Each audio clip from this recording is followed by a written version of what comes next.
everybody, welcome to Roundtable Live for May 19th, 2017. I'm BaerTaffy, joined by Mathis Games, Rockley, Smile, Northern Lion, and is that a little Tomo down there? Making an appearance. There he is. He doesn't want to be on camera very often, so it's very convenient that he's chosen this exact time and position. We have been blessed with the Tomo. And now he got his butt. Yeah. Is this one of those you've been blessed with Tomo retweet? Yeah. To have a buddy for 100 that years? thing blew up, man. I won the bet. I feel good about that. This Dan was like 400 retweets. Oh, no confidence. That's not a 400 retweet tweet. It's got a cat in it. It's got shareability It's built got a in. call to action. Yeah, Yeah. exactly. You got all the pieces of the puzzle, man. You figured it out. Well done. Hey, everybody. Welcome back to the show. Sorry for missing last week. Apologize for that. Ryan and I were locked away trying to solve the elaborate contraptions of the Kraken. Yes, it's correct. That was crazy. They're not kidding either. They really were that's locked away. legitimate. Mm-hmm. Is that the escape room thing you were talking That's about? the escape room, yeah. Unlock Initiative? We escaped from almost all of it, but we were fooled by this stupid Yakuza puzzle where they gave us a bunch of song names, and then we had to accumulate the second letter of the band that sang all of the songs and rearrange it into the password. Ooh. Opened up the freaking Tesseract, inside of which was a 4-digit math problem, which led to the code that opened the door. Straight up, that was like 20 puzzles deep too. That thing was. They told you mentioned this. They told us after the fact that it was a room designed for 12 people that we were approaching with 4. So natural disadvantage there. I was impressed, honestly. Like I was impressed with the complexity of some of the things. I was doing a military crawl at some point, man. I had to really get into it. So it had like secret compartments in other areas? Yeah, it was inside the wall a couple times. Dang. Two separate occasions. One of the ones I did it looked like a closet, and then when you got inside, it had a secret back wall, and then there's an entire other room inside. That's awesome. And then inside of that was a locked plexiglass room with a coffin in it. Like that was awesome. Release the lich. Yes. That one cost an extra $15 because of the secrets. That sounds fun. I would be like straight up way too stupid, but No, I don't dude, think it's They're just easier than live-action battlegrounds. Yeah. Just find a Scopy, man. I wish we could do one like on the show. It's just they don't you can't broadcast them or it ruins the whole thing. Yeah, exactly. Yeah, I'm hesitant to even go so far as to divulge the little details we did today about it because we're ruining the secrets, man, of the Ninja Escape. Which, by the way, I do recommend that place if you're in the Seattle area. It was a lot of fun. Anyway, we got a show to do today. Got a lot of stuff to talk about. It's been a little while. First of all, throwing this on the top of the docket before Moobot even was aware of it, Destiny 2 got a lot of info dumped yesterday. We're going to be talking about that briefly here at the start of the show. Ubisoft doing Ubisoft things. Unsurprising news there to touch on a little bit. Square Enix and IO Interactive part ways. A little bit of sad news there for the Hitman developers. We'll talk about what that means for the future of that franchise and Square Enix as well. The Witcher is getting a Netflix series, which is kind of fucking sweet, honestly, if you ask me. Yeah, that's a pretty cool idea. I'm fucking apathetic. Yeah! just like Geralt. Yeah. Nice. Good point. The Stream Deck, the Elgato Stream Deck. We talked about this as it was announced, but now we have a member of the crew that actually has experience with one hands-on, so we're going to be talking about that a little bit today, too. Then we're getting into the games. We got quite a few this week. We got STRAFE. We got NBA Playgrounds. We got Tethered VR. That's Bear's VR Corner, the patented new segment here on Roundtable. Quake Champions. That's the beta, right? Currently, or mega right now. Mm-hmm. Open closed beta, whatever that means. Yeah. What does that mean, actually? It means anyone can get a code, but they don't just give them out. You got to go get it yourself. Okay. So they make you work for it, right? Another beta we'll be talking about briefly, Sundered as well. That's the new one from the makers of Yotun. And then the one that we're all loving for the last couple of weeks, it's Dead Cells. We'll talk about that at the tail end of the show. Getting back to the big stuff, though, from yesterday is Destiny 2. We heard quite a bit about the upcoming release. It's going to be slated for, I believe, September, right? Although the big news, of course, is that the PC release date will not be the same day, and that makes me sad. Yeah, it was loaded up with like a bunch of great stuff. Everybody that's played it said the PC version looked miles better than the console. It's like uncapped frame rate, high resolution, all this stuff. And then they're like, oh, by the way, not right away. So I was like, Did anybody else have this weird reaction where I read the headline, I was like, it's coming out on BattleNet, That's crazy. And then I remembered that Activision and Blizzard are the same company. Yeah. And I was like, oh, it makes a ton of sense. That was the exact train of thought I had. It took me about a minute and a half before I thought, you know what, that's what I should have expected in the first place. They're publishing third-party games now? Excuse me? It's like a real shot across the bow for Steam until I thought about it for 5 seconds. Pretty much, yeah.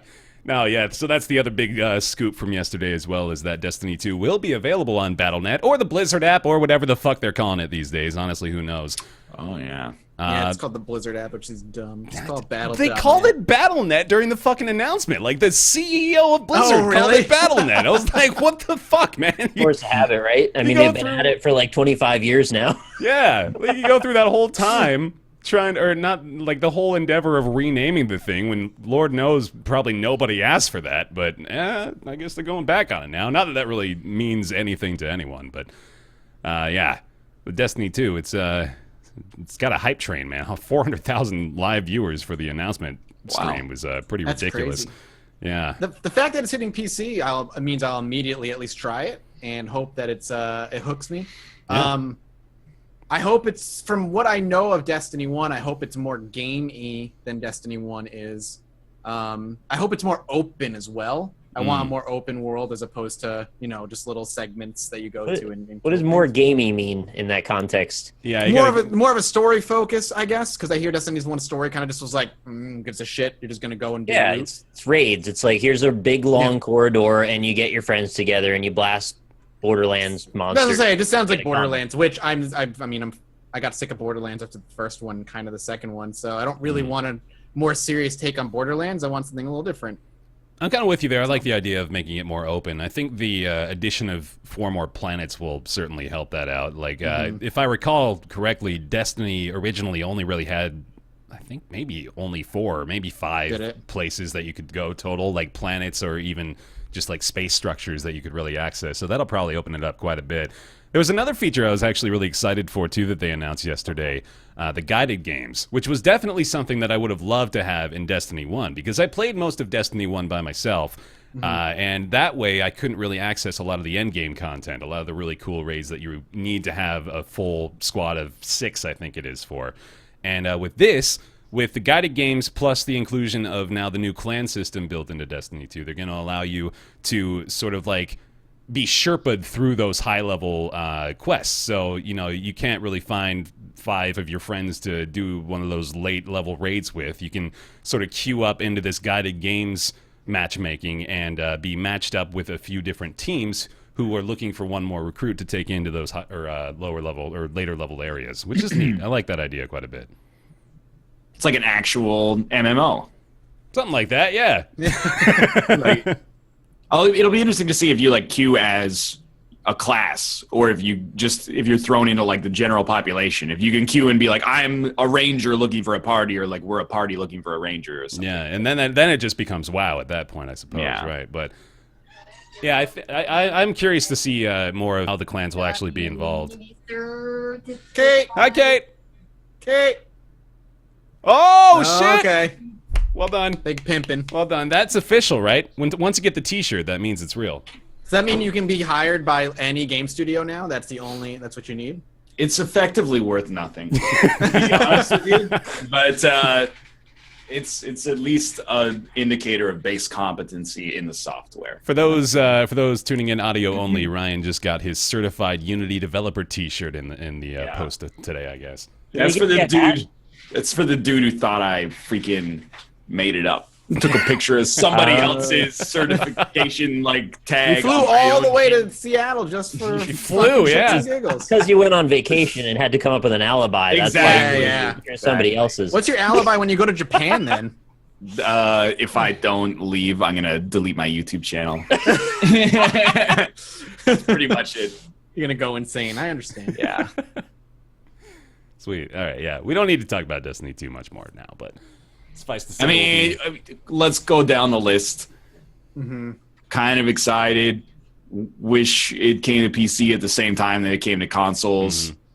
I mean, I feel like I can almost see it happening already. Like, if it comes out on consoles in September and then it comes out on PC the next June, I'm gonna find it pretty hard to care about it. Yeah, me too. I'll be like, well, I mean, then right. again, it could turn into another GTA 5 situation. I think this might be a big enough property to, be able to stretch it out over that long of a period of time, especially a game like this that has that longevity just, to begin with. You're not wrong, but I kind of feel like the community will have left me behind at that point. Like, I'm going in with a huge disadvantage if not only did I barely play the first game, but like the second game has been out on another platform for like 8 months. But if it comes out soon enough, I don't know. This strikes me as one of those situations where if I don't play it at launch, I'm gonna wait 8 years for it to be free and then be riddled with microtransactions, and then I'll play it. Yeah. Did we get a vibe on why it's delayed for PC? Is it so they can sort of give it that air of console exclusivity? I'm sure there's money involved. Yeah. It does. Yeah. I mean, I can't give you an honest reason for it. Because we're bending over backwards to give consoles a reason to even exist at this point. So, like, I mean, we are. But Mario Kart 8 Deluxe is the greatest game maybe Nintendo's ever made. Isn't it just 8 better? Yeah. Well, it's 8 with, I think, buddy. a couple additional tracks, 200cc, and a couple new 200cc. characters. Mm-hmm. It's And battle mode. It has battle mode now, too. the most beautiful creation in video game history. 8 is just wonderful. It didn't really need I the deluxe loved version. 8 on the Wii U. Yeah. Like, I played the shit out of 8, so. Yeah. I Anyway, bought it. I think I played it once. Yo, it's really good. it is Poor really good. investment Yeah. on my part, to be honest. Pretty terrific. We still play it. Anyway, there we go. Guess Destiny 2. We all the other part of the PC release was that they also have made the decision not to have dedicated servers again, which kind of sucks. What? Really? Yeah. Jesus Christ. Yeah. I mean, I don't know. I imagine, again, that's probably a thing where, like, their architecture is so based on the idea of having P2P servers that it would be more trouble than it's worth. But it sucks because, like, you just watched For Honor get crapped on for Exactly, the exact yeah. same thing like 3 months ago. Mhm. I mean, that's not the only thing wrong with For Honor, obviously. But, that's one of the things that was most ridiculed about it. And then you're like, well, I guess you just choose to take that one on the chin. Mm-hmm. Did you see the For Honor, not to go on a tangent, but the For Honor, like, tournament that just happened last I week? did not. Oh, yeah. It's hilarious. So what they did is they got, like, 4 pros and 4 streamers, Okay. and they didn't tell the streamers that there were going to be pros. Oh. And they That's put so good. they put 2 pros and 2 streamers on 2 different teams. Yeah. And then the top 2 from each team would go to the finals. So what ended up happening was because it was like a promotion thing, the streamers got knocked out almost immediately, but they had to like tweet and host it. So they got like the audience of the streamers, Oh man. and then That's so rude. only had So pros shady. playing at the end. So It shady, was man. yeah, it was like the people I were talking to, like, they didn't fucking tell us. They didn't tell us the pros were coming. They just said it was a streamer thing. Like, They should have done a double swap and made the pros have to play Disney Crossy Road at the very end. There you go. I don't know why they just didn't put the streamers and the pros on 2 separate teams. Sure, the pros would whoop them, but at least you're gonna have 2 streamers in the end. And Oh 2 no, pros yeah, in the like end. that's the writing on the wall right there. Is very explicitly designed that way, right? Or at least Yeah. it certainly seems that like that. It's so good. That when I heard, I laughed. So that was great. That's really funny. Hey, I hope I didn't go too hard on the skepticism on Destiny. I'm okay with it either way. I hate the whole thing, like, about how we've got to justify consoles now. That's all. But I'll play it. I like the first one a little bit. It was okay. Yeah. Speaking of For Honor, though, I want to get that segue in there before we lost it. Ubisoft, straight up just being Ubisoft. Just guess, chat. 3 games coming up this year from Ubisoft. Straight up, just tell me what they are. You know. 3 games, you have 4 choices. That's true, yeah. As an aside, while they're guessing, if this isn't just a rhetorical bit, Yeah. you see that the data, Damon Hetfield of, it's probably not how you pronounce either of his names, yeah, but from IGN tweeted that, like, the biggest selling game of 2017 so far is actually Ghost Recon Wildlands. What? Yeah, and then Why? Oh, God. number Wow. 2, They fooled them. I think number 2 was For Honor, and then number No 3 way. was Breath of the Wild. Oh my God. Fuck. Bamboozled. It's crazy. Yeah. Swindled. A very strangely in a bubble vision of what the industry is, don't we? Yeah, we really do. I mean, Man. we were all still in the mindset where we could acknowledge that Call of Duty was still topping the charts every year, but now we're just not even. We don't have our fingers on anyone's pulse. Not the pulse of the nation. We don't got fingers on We're a anything. bunch of corpses floating down the river at this Yeah. point. I We don't mean, know I shit. can almost see For Honor. Like, I really hope For Honor gets a sequel that does it right, because I like the mechanics of For Honor, as I've said 1,000 times. The game that it was packaged with is just not good. But Ghost Recon Wildlands, that confuses me. I remember This is only in the U.S. as well. I should be okay. Yeah, Okay. that's just to make sure. I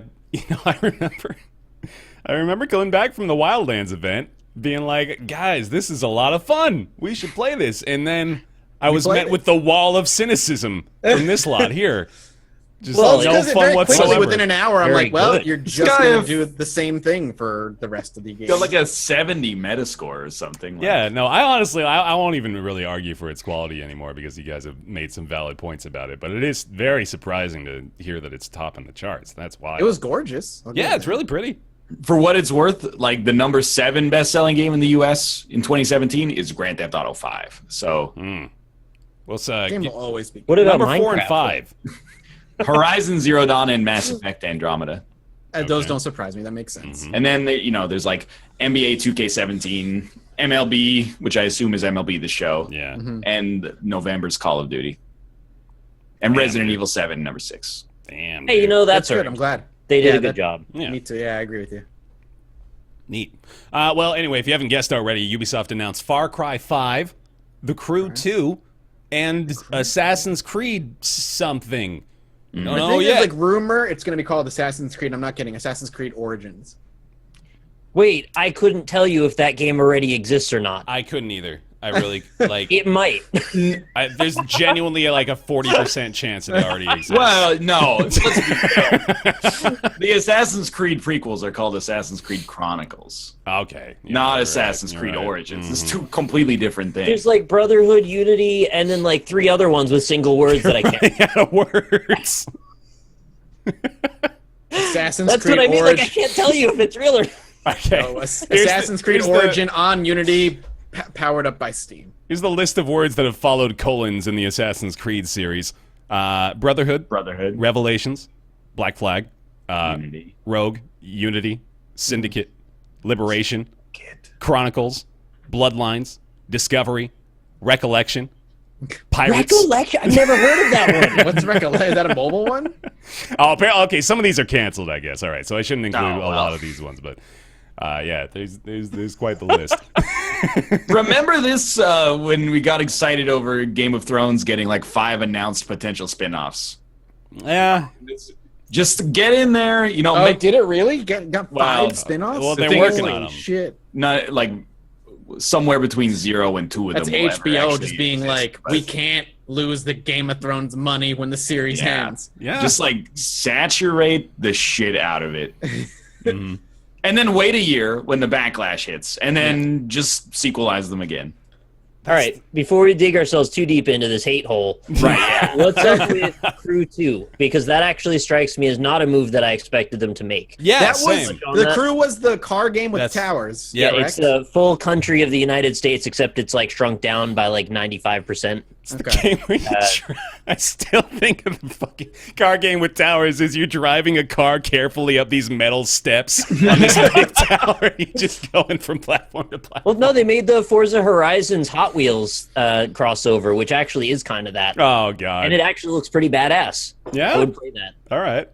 But what do you know about Crew? I don't know much about the Crew 2. Honestly, they haven't really revealed a lot of details about either Far Cry 5 or the Crew 2. I know about the Crew. I got a physical version of the Crew, Wow. actually, if you Oh, can believe it. wow. Yeah, they For sent the me Xbox One? No, the PC. They sent me a What? PC Whoa. disc, Shit. if you can Wow. believe it. They send you a disc, I'd be like, I can't. I don't actually have a CPU drive. I don't have one in my other computer. I've got one in the first one, but not in the second one. Yeah, I didn't play much of the Crew, though, to be honest with you. I didn't really ever get into it. But I am also pretty much equally surprised by that announcement of the Crew 2. I didn't see that one coming at all. But Bear and I are the original crew. If any of you have been following us long enough, you know that we have a history of driving or riding around entire land masses. Yeah. So the crew is basically the perfect game for us to do that again with. Yeah, we probably I'm should. hoping Crew 2 is awesome. We're going to drive. Yeah, hopefully. That'd be dope. We should do that. Mm-hmm. Yeah. So there we go. There's the Ubisoft news for you. Hey, is it refreshing that me usually being pro-corporate, I'm actually like super cynical about this because how could we care? What's the spin-off for Far Cry? Maybe there's a new idea. The thing with Far Cry is like I played 4 and I didn't play Primal. You didn't play Primal? No, but I played 3 and 4. Okay. I thought 4, I was like, this is good, and it's got some okay ideas, but they gotta like really impress me with Far Cry 5. Yeah, I remember saying on the podcast when 4 came out, I'm like, it's just 3 again. Yeah. And you guys like, well, it's still good. I I'm still like, well, it's just disagree 3. with that, though. I do. I disagree with the notion that it's just 3. It's again. cool, but I need more than like, the Fire Festival gone wrong, and then go around with your bow and arrow, and then the villain is like really charismatic. Like that's Far Cry to me right now. Is like haircut. a bow and arrow, and you can like drive and fly, and then the villain is charismatic. And you had a wingsuit in the 4th one. Mm-hmm. Mm-hmm. All we need is like just some bonkers ass new vehicle. That's it, because that's the final piece of the puzzle. You didn't include that in your listing, Ryan, but that I is did, like and like hunting things to make a wallet, but What if True. they go, and I think I've even said this on a prior episode, but what if they go like the Saints Row route and you go to hell, and it's like Far Cry in the spectral realm? it's plausible. That could. I would love that that. could do it. once you get to that point, though, there's no coming back. It's like when you get to Far Cry 6 You're after right. that, where are you gonna go? You can't do anything. Mm-hmm. Well, What if it's we'll see what Far happens. Cry in like 3127? See, that could be cool. Like a full-on blood dragon. Like, Yeah. Well, then it can't be an island where you're in the wilderness, and Far Cry is all about being on an island in the wilderness. true. And then at the end, you sit yourself in a machine, and then it puts you into Assassin's Creed.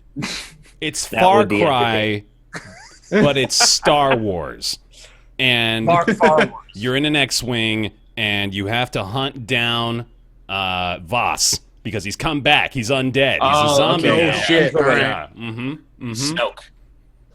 He's Snoke. Snoke. shit. I like that word. I just like to repeat it. Yeah, it's fun. I like Far Cry, even I though do- it's I do really like Far lame. Cry. I Yeah, still it's like. not a bad game at all. It's fun to play. At the same time, I'd like Far Cry. It feels like it's been a while since there's been a Far Cry, but since 2012, there's been Far Cry 3, Blood Dragon, 4, and Primal. Yeah. That's 4 Far Cry games in 5 years. Mm-hmm. It feels Fine. like it hasn't been a while. It's been a while because I didn't play Primal, I think. Then freaking Assassin's Creed. It's been like over a year since the last Assassin's Creed, but that still puts us at like 3.2 Assassin's Creeds per year since 2012. And I'm that all? honestly like certain that the only reason we didn't get an Assassin's Creed last year was because they know the customer base is burnt out on it for Yeah. Well, yeah, Syndicate did multiple not sell releases well. per year. Yeah, it's like, okay, we can't put out this many, so we have to dial it back, and now it's coming right back. Now out they've in got 6 of 2017. them in the freaking warehouse ready to go. No. I can measure when I bought my video card by what Assassin's Creed came out. Oh, you're right. They do one for every generation. It's like, how old is my video card? Well, I got Syndicate with it for free. Mhm. So it's like 2 years 2015. old, all right. 2015. Yeah, I'm still doing all right. I like that, Nick, the idea that they're just edging themselves with these Assassin's Creed releases, Yeah. just waiting. They're Got gonna so get many made one for way ya. or the other. It's just whether or not they let them out. Yeah, yeah. Oh boy. We'll see. I'm skeptical as usual, but still interested in Far Cry as always. Yeah, it's just no, like I'm 100% with you here, Ryan. Though, just because this headline reads like a fucking joke. It's like, Yeah. of course they would announce that. Like, what else It's like are an they gonna do? Onion headline or Yeah, something. exactly. I just I can't get excited. Even if it came out and people were like, Far Cry 5 is a 9.9 out of 10. I just kind of like, Well, it won't be. I mean, but like, also, who cares? Like, you know, they need to. I mean, we're old and hipsters, and like, we don't necessarily feel the compulsion to buy the new Assassin's Creed for any reason, I guess. But like, announce a new IP Now, or something. what's the last one they did though? It's probably Steep, For right? Honor, I guess. Or For Like, Honor 2. Yeah, I guess that makes like, sense. For Honor is is a cool idea. I don't want them to announce a For Honor 2 like 3 months after the first one came out necessarily, but oh god, that would be and they're doing good idea. stuff. I understand Ubisoft has a problem as well because they're doing a great job supporting Rainbow Six Siege, but that's not something they can annualize now because they've like committed to the Rainbow Six Siege as a platform sort of thing. So they can't like they have a problem. It's like they just can't stop drinking. I honestly, my mind went the same way, Nick. Except it was like they just can't stop franchising. Yeah. Where they're addicted to it, sequel after sequel. And but yeah, you're right. You're right with the Rainbow Six thing. It's what are they going to do now? Rainbow Six, and they're doing the same thing with For Honor. Like, this is season 2 of For Honor that's coming up. So it seems like which is great, and it's what we asked for. They just introduced Romans and a whole set of new fighters. And exactly. Just take the game, make it better, and treat it as if like it's something that you can grow sort of organically for a couple of years at the very least. But then what do you do? Because they don't have anything else. They can announce a new Splinter Cell, but like Blacklist was amazing and everybody hates it and you're all wrong.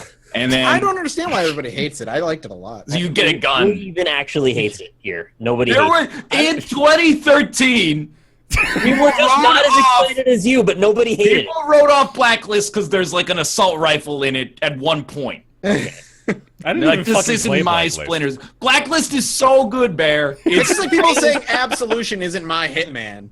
Right, thing. But Absolution is not as good, and Blacklist is a masterpiece. All right. That's where we want to leave the Ubisoft conversation for sure. Make Blacklist Splinter Cell Blacklist 2. But like call it Whitelist. Yeah. Call it Whitelist. Whoa, okay. Well, Square Enix has decided to withdraw from IO Interactive. I'm not surprised. Danish studio behind the Hitman franchise, and it's probably pretty easy to discern why. It's what I said right when the game came out. Episodic release is going to kill this game. But this is the perfect example of like no good deed goes unpunished in like the video game universe, because IO took like a huge risk on this episodic release and nobody believed in them, including every single one of us, I think. I mean, you can go back every week. We were like, Hitman, no, you're right. Who cares? No, hey. Just give us all the games at the same time. I will not allow you to lump me in with that, dude. Okay. I was an early supporter. I was trying to get y'all on board way back in the day when episode 1 came around. I'm gonna stand up for myself. So the issue wasn't, like I said when it came out, the issue wasn't the game was bad, because the game was excellent. The gameplay was great. Yeah. When you do something episodic like that, all the hype is burned out on episode 1, and then it's done. Nobody gives a shit anymore. And the story for a Hitman, at the very least, not that I play Hitman for the story, but the story in Hitman was worse than any of the other stories from all the other Hitmans. Jeez, I don't know. Like it's really bad. And it's probably my favorite game of last year. But the story in Hitman, all caps, is really bad. But the story in Absolution is also pretty horrible.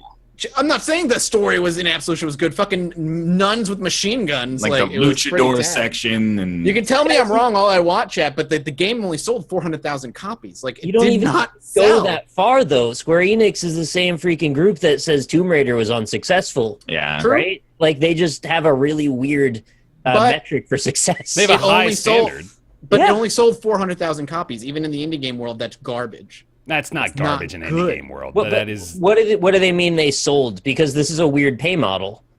So, like, do they mean they sold complete editions, or do they mean they sold? That's a good question. Episodic versions. Like, because I don't. In the best case scenario, it's 400,000 full copies, right? Which still, like, even in that circumstance, is not meeting any criteria for any AAA developer. It had like a super weird. Mathis, I think, is right. It got a really awesome long tail. Like, people are talking, maybe around like December, people were talking about Hitman more than it's ever been talked about. And the first episode came out in like April or something like that, or May. So I think when the first episode came out, people were like, I'll just wait for the whole thing. It didn't really get that much buzz. And by the time it's sort of finished, done, too late. Yeah, which is unfortunate. But like the episodic model, they made me a believer in it in Hitman. But I mean, it's a super bummer for IO Interactive, and I think also for I don't want to say consumers, because I mean you can vote with your wallets, obviously, but like I really think that experiment panned out. It sucks that this is the consequence of it. Chad, you have to understand, like with the episodic model, for us and the gaming enthusiasts, episodic is great because it keeps you coming back, but whatever. But for the general public, which is the people who are going to walk into a store and buy a game and go home, most people are going to get excited for the launch on day one, and then in a week they're done and they're on to the next game. That's how the hype cycle fucking works. That's how this industry has built this cycle. Mm-hmm. So once episode 1 is done, it's a 45-minute experience for most people, and then the next episode doesn't come out for another month. Most people are like, I'm done with the game. They don't care anymore. For us, people who are like in the industry and gives us a reason to come back and play over and over again, it's great. But the general public doesn't give a shit. I think a lot of people might have seen a bit of a gold rush back when Telltale kind of made episodic a thing again, and maybe saw a little bit of a glimmer there that they could capitalize on. But I don't know. I don't think it really it might be, it's a culmination of a few issues, I'm sure. But I don't know if just the episodic system is good for anything that isn't hyper focused on narrative. I think that's what works for Telltale games. Because they're niche. They're not trying to hit this blockbuster. That's true thing too, that yeah. Square Enix is trying to do. You can't compare them. And Final Fantasy VII is going to be episodic, which worries me. But I think also Final Fantasy VII is JRPG fans are JRPG fans. They're not, your typical consumer. Mm-hmm. But JRPGs are they are heavily narrative focused, so I think it could work for that too. I think so too. I think that's the quintessential reason why episodes work is because they have to have people have to be drawn to the story to want to come back. Right. If you're going to sell something in episodes or sell something in seasons or sell something in just blocks of content, you're gonna introduce a whole bunch of shit that people are interested in, and then leave it on a cliffhanger or just on an interesting point that they want to see the resolution to at the end. I agree with you and disagree with you with respect to Hitman specifically. I think that because this is the 8th game or whatever in the Hitman franchise, people have the preconceived notion, probably rightly, that it's a game you just play through. And then the Hitman, I don't think it did the Hitman 2016, I don't think it did a great job of selling people on the idea that it's not like a playthrough once and then drop it game. It's actually, at the risk of being a caricature of myself, it's close to a roguelite. Especially when they introduce things like the escalations where you got to beat these missions in 5 different ways, getting harder and harder, and especially the elusive targets where, that's a monthly challenge where they're kill this guy and use this weapon on this map and then go for it and get the highest score that you can. Instead, you kind of at least I was like this before I played it myself all the way through. I was I sort of don't get it. It feels like I would just wait and then beat all 6 missions in a day and then be done with the game instead of having to maintain a thread of being invested and every 3 months drop back into it. Yeah, that's fair. No, and there's multiple considerations, as I mentioned, too. I do wonder if that is, I don't know if you guys can hear that. Sorry, sirens going on. I don't know if that is enough, though, to really push it, and I guess it wasn't. I wonder who decided it was going to be episodic, IO or Square Enix? It sounds like it might have been an IO thing because they had a second season planned as well that they never officially announced. So it might have just been their directive from the start. But that being said, it still would be better, I think, if it just came out all at once. Yeah, I agree. If it came out with all 6 missions and then they were hey, once every 2 weeks there's going to be an elusive target, and then we'll keep releasing featured contracts and stuff like that. And then the DLC can be episodic, once every 2 or 3 months release 1 new mission. That's probably unrealistically fast, but that makes sense. But I don't know. It almost feels like that is a financial decision. Maybe they needed some of the money or wanted some of the money to fund later development. But this is all spitballing, to be honest. They did not only they did the episodic releases, but while those were coming out, they had like the specialty elusive targets as well, right? That were sort of meant as a promotional thing. Which I think I agree that they should have just done that with the full release, and I really think that would have been a lot more effective. I'm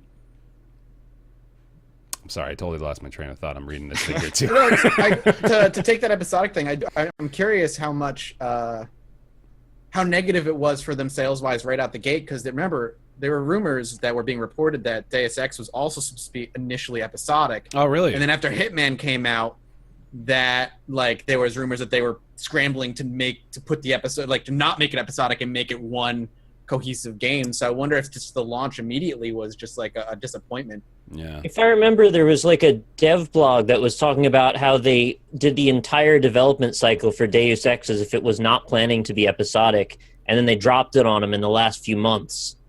And they had to start pulling stuff out of it so they could like reorganize it back into a better structure. And if that is the way that actually went, that tells me that this is more of a PR play than it is actually them caring about the quality of the game. That they see this as a sort of a trendy way to encapsulate this concept. And this is something that's traditionally associated with the way TV is sent to people. And something that I think you can't really escape from that concept is that people expecting something presented like a TV show are expecting a very highly narrative-oriented experience. Once you start getting into a very heavily gameplay-oriented experience and it drops off like that, it just doesn't have the same framing that leaves you with that satisfied, like, oh, I just can't wait to get back. Yeah. It leaves you with this, I'm frustrated, I can't keep playing the game I bought feeling, which is, there are dissonant concepts. It only works for Telltale because they dovetail so nicely into the next episode. I mean, and Telltale games are minimal gameplay, mostly just a movie. I still think Hitman works episodically and is not narrative driven, but I also agree that I don't think IO did a good job of selling that. Yeah. Like, I feel like a better structure, and again, like in the end, what do we know? But I feel like a better structure, having played like 80 hours of Hitman 2016, is you come out with like the canonical story missions whenever. I don't really care if it's episodic or it's all at launch. And then you have like a button that takes the same level, because those levels are like very tightly designed and they've got all sorts of tools and cool like takedowns that you can use. And you just press the button and it does the Hitman roulette thing for you. It goes like, this is who you're killing, and it marks them on your map. And this is what you have to kill them with, and this is what you have to like escape it. Like almost straight up like an Isaac style random run. Yeah. That'd be cool. And then it accomplishes, I hope, and this is probably a little bit like we're a little too savvy, and I don't mean that as tooting our own horn, but like we're on the inside of already like most of us liking this game, so it's harder to sell to the general audience, I guess. But like, I think that does a second job of also advertising to people that this is not something to just be played once. It's actually an engine for you, like a sandbox to mess around with. Yeah. Yeah. I agree. I think that would have been a better way to do it. It could, like, this could have been another games as a service platform, like For Honor or like Siege is now. I think they wanted it to be. They just wanted it to be through the idea of it being episodic. Which those ideas don't all roll together nicely because there's so many expectations that come with the one. Right. Yeah. Well, sadly, we won't be seeing the continuation, at least from IO themselves, of Hitman. So now it sounds like Square has preserved the Hitman franchise. They still own it. Or as I far as don't I can know, tell. actually. I thought they could shop around for a different publisher from what I read. Currently in negotiations to secure this. I'm not 100% sure on the way I understand it. Square Enix owns IO Interactive. They they basically issued a warning to their shareholders. They're like, you're not going to like the earnings statement because we are writing off like this incredible loss for running IO Interactive because Hitman didn't bring in the revenue we expected. But I think IO Interactive might own the Hitman trademark because they were making Hitman games before Square Enix bought them. They made Absolution, right? They made all of them, I thought. Did they? Yeah, I think IO's been involved in all of them. I don't know. Who made? It's funny. You go, their website right now says we're hiring. So I don't know. Oh, we're hiring a new webmaster as well. So since they've done all the Hitmans. They did all. Okay, I didn't realize it was all. Or at the least mans. all the main canon mans. Hitmans. Sure. Hitman. The main Hitmans. Yeah. So anyway, that's a shame. Condolences to the IO folks. The message underlying this is like, what? Don't end up caught up with Square because they won't be satisfied with anything you make. I'm joking. They didn't sell that well, to be honest. It was a few facts. It's a critical darling for sure, but Yep. I guess it's tough to sell to a general audience. Big competition, man. Okay. Hey, The Witcher. It's getting a Netflix series. That's pretty dope. It's another critical darling I've heard. Yeah. Witcher, greatest game of 2017. Game of the Year 2017. Game of the year. I think the Witcher television show is gonna be garbage. Really? Yes. Interesting. Oh, Why? shit. Because I just don't believe in it at all. Not conceptually, but the article I read, and I don't want to be insulting here, but it's not like, this is David Cronenberg making The Witcher or something like that. They're like, a Polish production company is handling the creation of The Witcher. And I'm like, okay, it's not necessarily bad, but also the fact that I've never heard of them or anything they've done kind of intimidates me. The Oscar-nominated visual effects studio Platige Image SA is doing the show. Yeah. We don't know. Maybe they're. I don't know, yeah. Cool. Well, let me look them up here. I think the primary concern here is who's playing Geralt. No, this matters not. Doesn't matter? It matters who's making the show. Netflix isn't making the show. They're just publishing the show. That's true. They made cinematics for Total War Warhammer 2. That's pretty sweet. Platige did? Yeah. Yeah. They made the making of for Watch Dogs 2. They did some cinematics in Ghost Recon Wildlands. Okay. You know what? They helped make Kingsglaive, the There Final you Fantasy go. 15 movie. There you go. They did cinematics in the Wild Hunt. I don't know if you already said that. Okay. And cinematics for Prey. Yeah. They've done a lot of video game cinematics and then also commercials. So Seems like this a good fit. this is why I'm cautiously pessimistic. Is not to that be even rude. a phrase? I'm almost optimistic, but I just can't be. I'm with you though. I hope it's gonna be. I hope it's gonna be good, but I won't cross my fingers for it. Who's going to be Geralt, though? Mads Mikkelsen. They will not be able to afford Mads Mikkelsen. Michael You want- Fassbender. This is zero chance. You want me to read off the things that the studio has done before? What you're looking for here is like a dude who played like the second in command on Spartacus or something. And this, if it succeeds, will be his breakout role. One of those Black Mirror actors that hasn't gotten a better offer yet. Yeah, and then Yennefer shows up for one episode, and it's like Eliza Dushku or something. Like, Who the fuck is Eliza Dushku? she Whoa, was damn. the lead in Dollhouse, and River She- Tam in Firefly. There you go. Oh, she was No, Faith on I'm just Buffy kidding. the Vampire Just Slayer and its Yeah, spin-off she's- series Angel. I'm way wrong on the Yeah, you're Firefly dead wrong. girl. Who was River Tam? I can't remember her name. No, I think this is going to be great, man. Next Game of Thrones. Easy. Honestly, though, like, playing The Witcher 3, I get Game of Some Thrones of that, vibes from that's what it it is. when you encountered some situations, don't you? not It's like... It's way more fantastical. Yes. Than Game of Yes, Thrones. that's true. Like, incredibly more fantastical. Mm-hmm. So you don't think that will translate well? Yeah, they need a good budget Yeah, to they do. bring some of these monsters to life.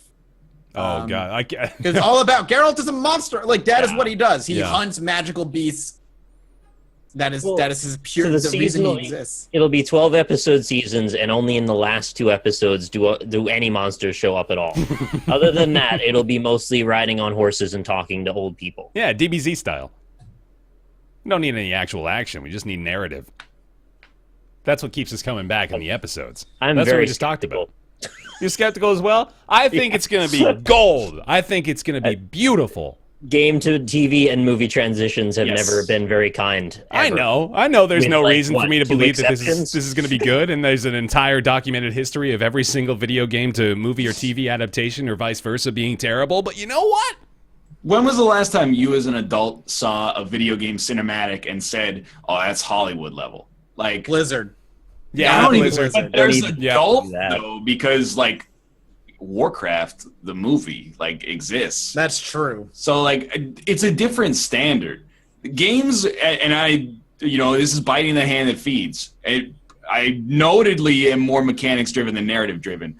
A lot of games are not written that well. The Witcher 3 might be like the best written game of all time, but even still, I'm skeptical that it can transition easily to the small screen. That's right, though. Remember, the games are based on the books, so it already has a more narrative route. But then, So that's why the Harry Potter... Wait, no, never mind. but the thing, You don't want to go down that road? if it's less like monster focused, more like narrative, detective, dialogue focused, that's fine, and it eliminates the problem of maybe the CGI being dicey, but you still gotta like write and act well. See, now, you said The Witcher 3 might be the best written game of all time. I don't know if you forgot. I just want to make sure you remembered that Spec Ops: The Line exists. So Here we you got go. to make sure you give that You the are the pedestal villain. placement. But if it like, I would love for it to work. That would be cool. I think The Witcher has a better chance than like, the worst thing is when it's like, hey, popular video game that's sort of vapid is getting turned into a movie. You're like, who cares? Like Assassin's Creed, for Michael example. Fassbender. See, you got to take him out of the Ezio role into the Geralt role. Prince of Persia. Oh, yeah. I remember the hype around that. Everybody's like, this is going to be the first one. Prince That's of gonna Persia stopped being a game all of a sudden. They made so many of them. Fucking Jake Gyllenhaal happened to it, man. That's what happened. Witcher 3. Prince of Persia died when Assassin's Creed got popular. Oh, that's true, too, actually. Have you guys read the, it went viral like 6 weeks ago or something, but the interview with the Witcher writer and also, I forget who the other guy was, but the gist of it is basically that, they're interviewing the Witcher writer and they're like, how do you feel about the games? And he's like, hates them. yeah, he's like, well, first off, they're not really for me. And secondly, I think the books have helped the games more than the games have helped the books. And I'm like, oh, okay. So like, He's one of those that's actually just wrong. stubborn and hilarious. But that's like George R.R. Martin being like, yeah, I think the books have really helped the show more than the show has helped the books. I'm not saying one's better than the other, but the level of exposure is like, 100 times greater for one of them. Let's be real, George. Come on, man. Come on, buddy. Hey, Nick. Hello. Tell me about the Elgato Stream Deck, would you? Sure, I could do that. So Elgato has recently released a product, and when I say recently, I mean like literally this week, and I happened to grab one, and what it is a piece of hardware with 15 LED screen buttons on it that are customizable and programmable, with the idea of making it somewhat easier to have a physical interface for streamers or other people involved in any kind of technology, really, that want to have some keys at the ready. Basically set up the way you want, have some stuff ready to go, press the buttons, and stuff happens. And at face value, I heard that pitch, and I said, you know what, that's a really good idea. Why has nobody done that yet? Mm-hmm.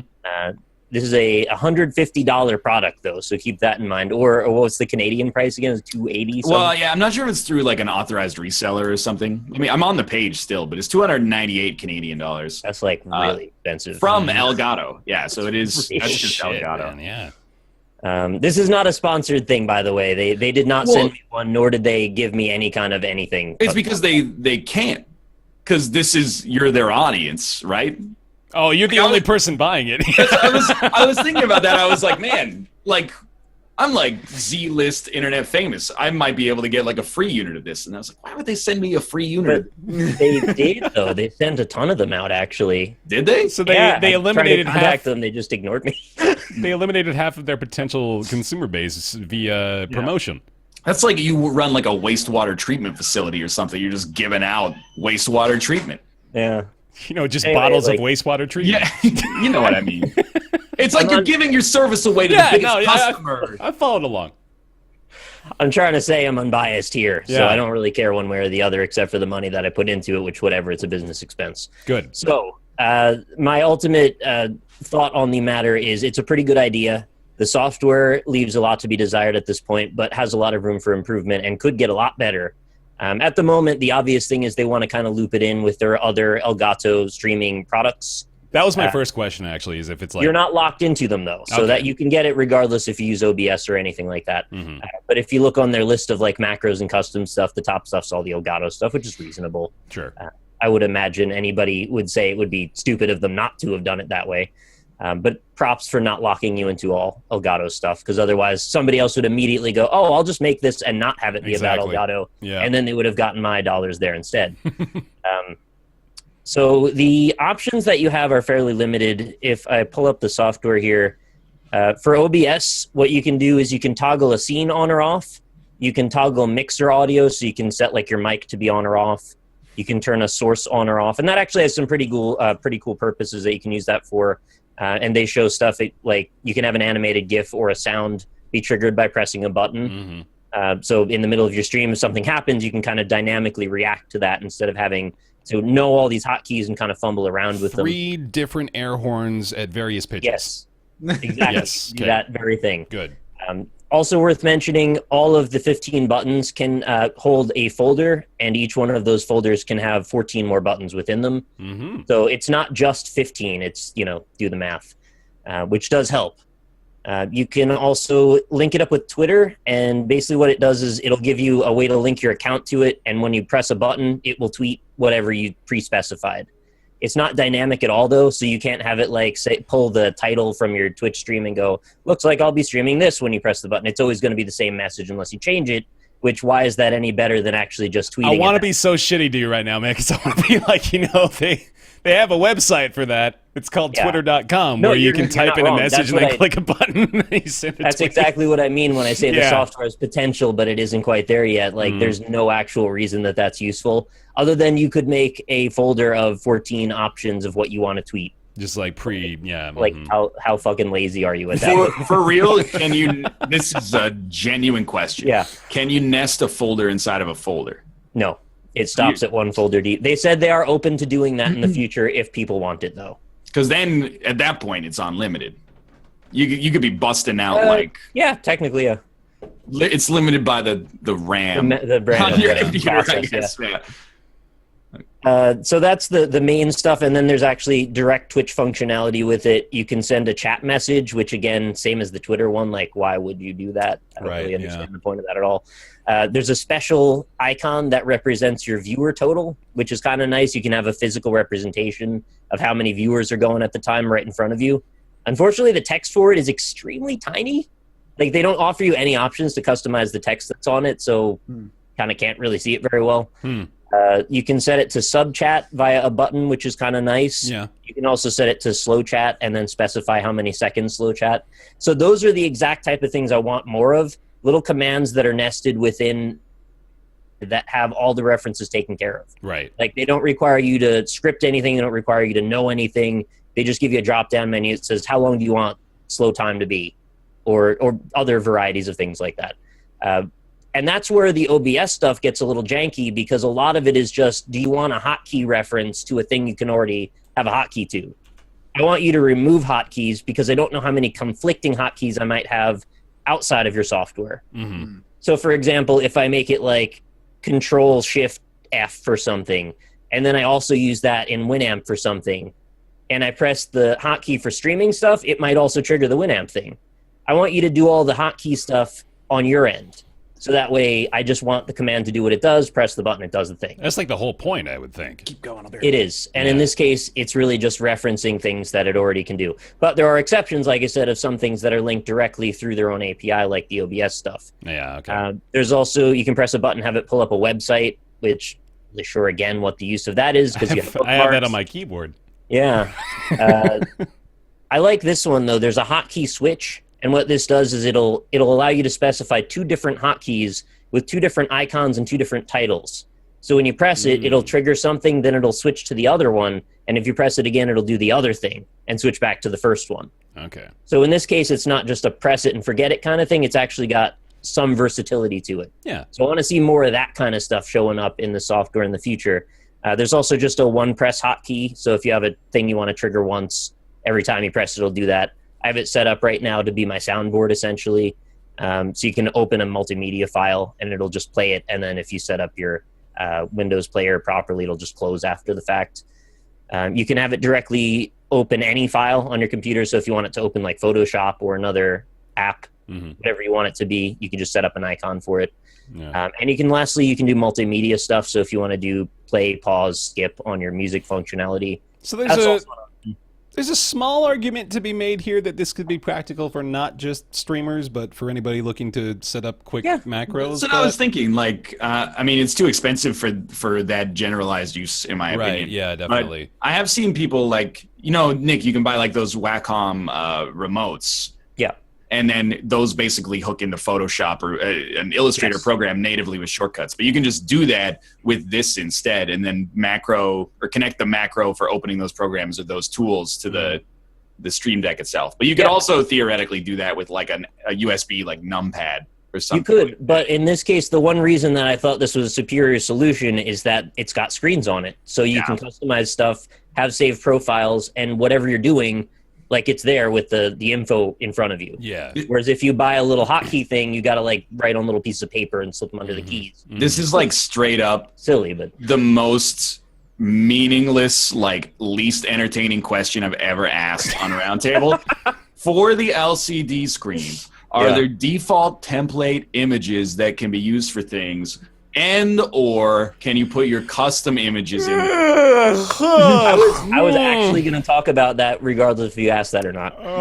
So that's another shortcoming of the software but it's not built into the software. You've got to go to a part of their website, set it up, and then export it as a JPEG. But you can make your own in Photoshop. What I did is I took one of their blank templates, just exported it, pulled that into Photoshop, cut out the corner rounded edges, and then I can just drag images into it and save them as JPEGs. So, you can do it all through their stuff, but you don't have it all in one spot, which is super lame. Like, you got to go to their website, set it up, change it. You won't be able to save it separately. You got to do it and save it, and then, it's a whole thing. Honestly, I've still been considering for my little button that is macro to launch Rocket League on my keyboard, I've been considering cutting out a little Rocket League logo on paper and just taping it to it because I made a Between the Buried and Me button, so whenever I want to start playing random Between the Buried and Me music, I can just press the button and off it goes, which is cool. Not really a thing a lot of people need to do, but for me. Yeah. And again, this is not a sponsored thing. I have sort of a middling opinion of the thing. I don't think it's worth $150, and I think right now it's especially not because the software needs to catch up. But in maybe a year, when it comes down a little in price and the software has a lot more features, I'd say, probably check it out. There'll probably be some competition by then, too. So, this kind of reminds me, did you ever play with that custom desktop tool called Rainmeter, Nick? Yeah, you did? Yeah, I figured you would have played with I'm big on the Windows modding kind of customization stuff. I'm probably going to buy this. Yeah? You think so? Yeah. I think basically it's stupid as hell. And like obviously if you've ever seen a show that I don't do anything that requires this level of customizability, but I do think that having potentially 210 sound files at a fingertip is exactly what I want. Yeah.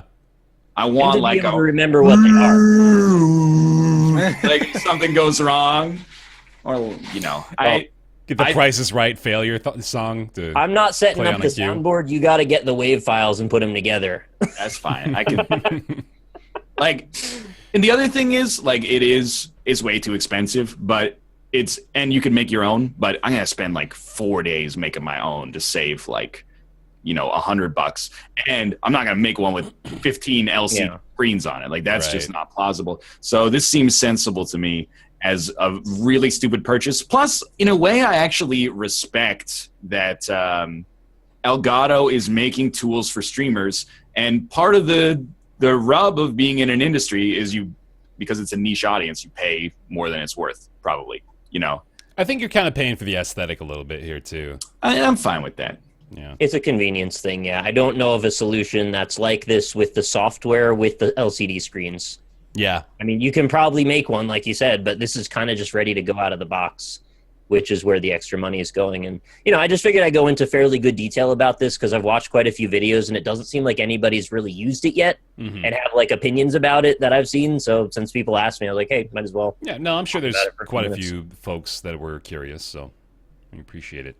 Now, what I wanted to do is have a button that will execute an exe file that I wrote myself, and then that exe file executes all the stuff custom that I wanted to do. Mm-hmm. Like, yeah, you can do that. What is that file type called, Nick, that you use? BAT file. That's it, yeah.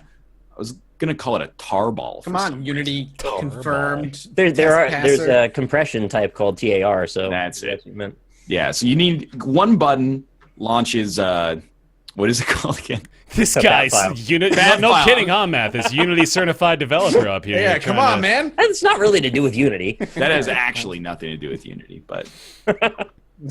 All right. I didn't put the air horn on it yet, guys. If you want to send me sound files, that'll be a helpful thing. Dude, swear to God, 3 different pitches of air horn is all you need. That'll carry you to victory. I could set the pitches. I just don't have the air horn outside of my phone yet. Hey, Brian. Oh, hey, what's up, man? Brian? What's up, Brian? Who's Brian? Hey, Brian. We don't want to get into this Brian stuff, I promise you. Hey, Greg, you want to tell me about STRAFE?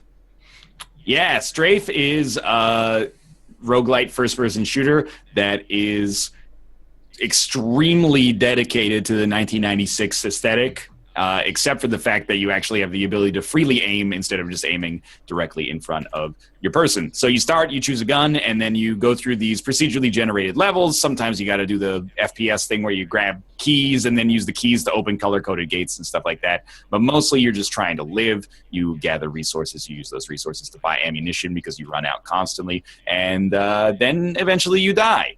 And that is STRAFE. Dope. Nick, do you echo the thoughts? STRAFE is not great. Yes, I've heard as much as well. Yeah, I've heard it spent more money on its PR budget than on the actual game. Wow. STRAFE is like a really good pitch wrapped in a game that's not that fun. Is the thing. It's like it's a good idea. It's like, hey, remember those first-person shooters from the 1990s? Let's just apply like a modern framework to that and it'll be cool. But most of the time it ends up just being kind of boring, and despite being procedurally generated, like very, very samey in my experience. Yeah, a lot of hallways. You're right about that. A lot of hallways and then like big rooms with exactly the same enemy just running at you.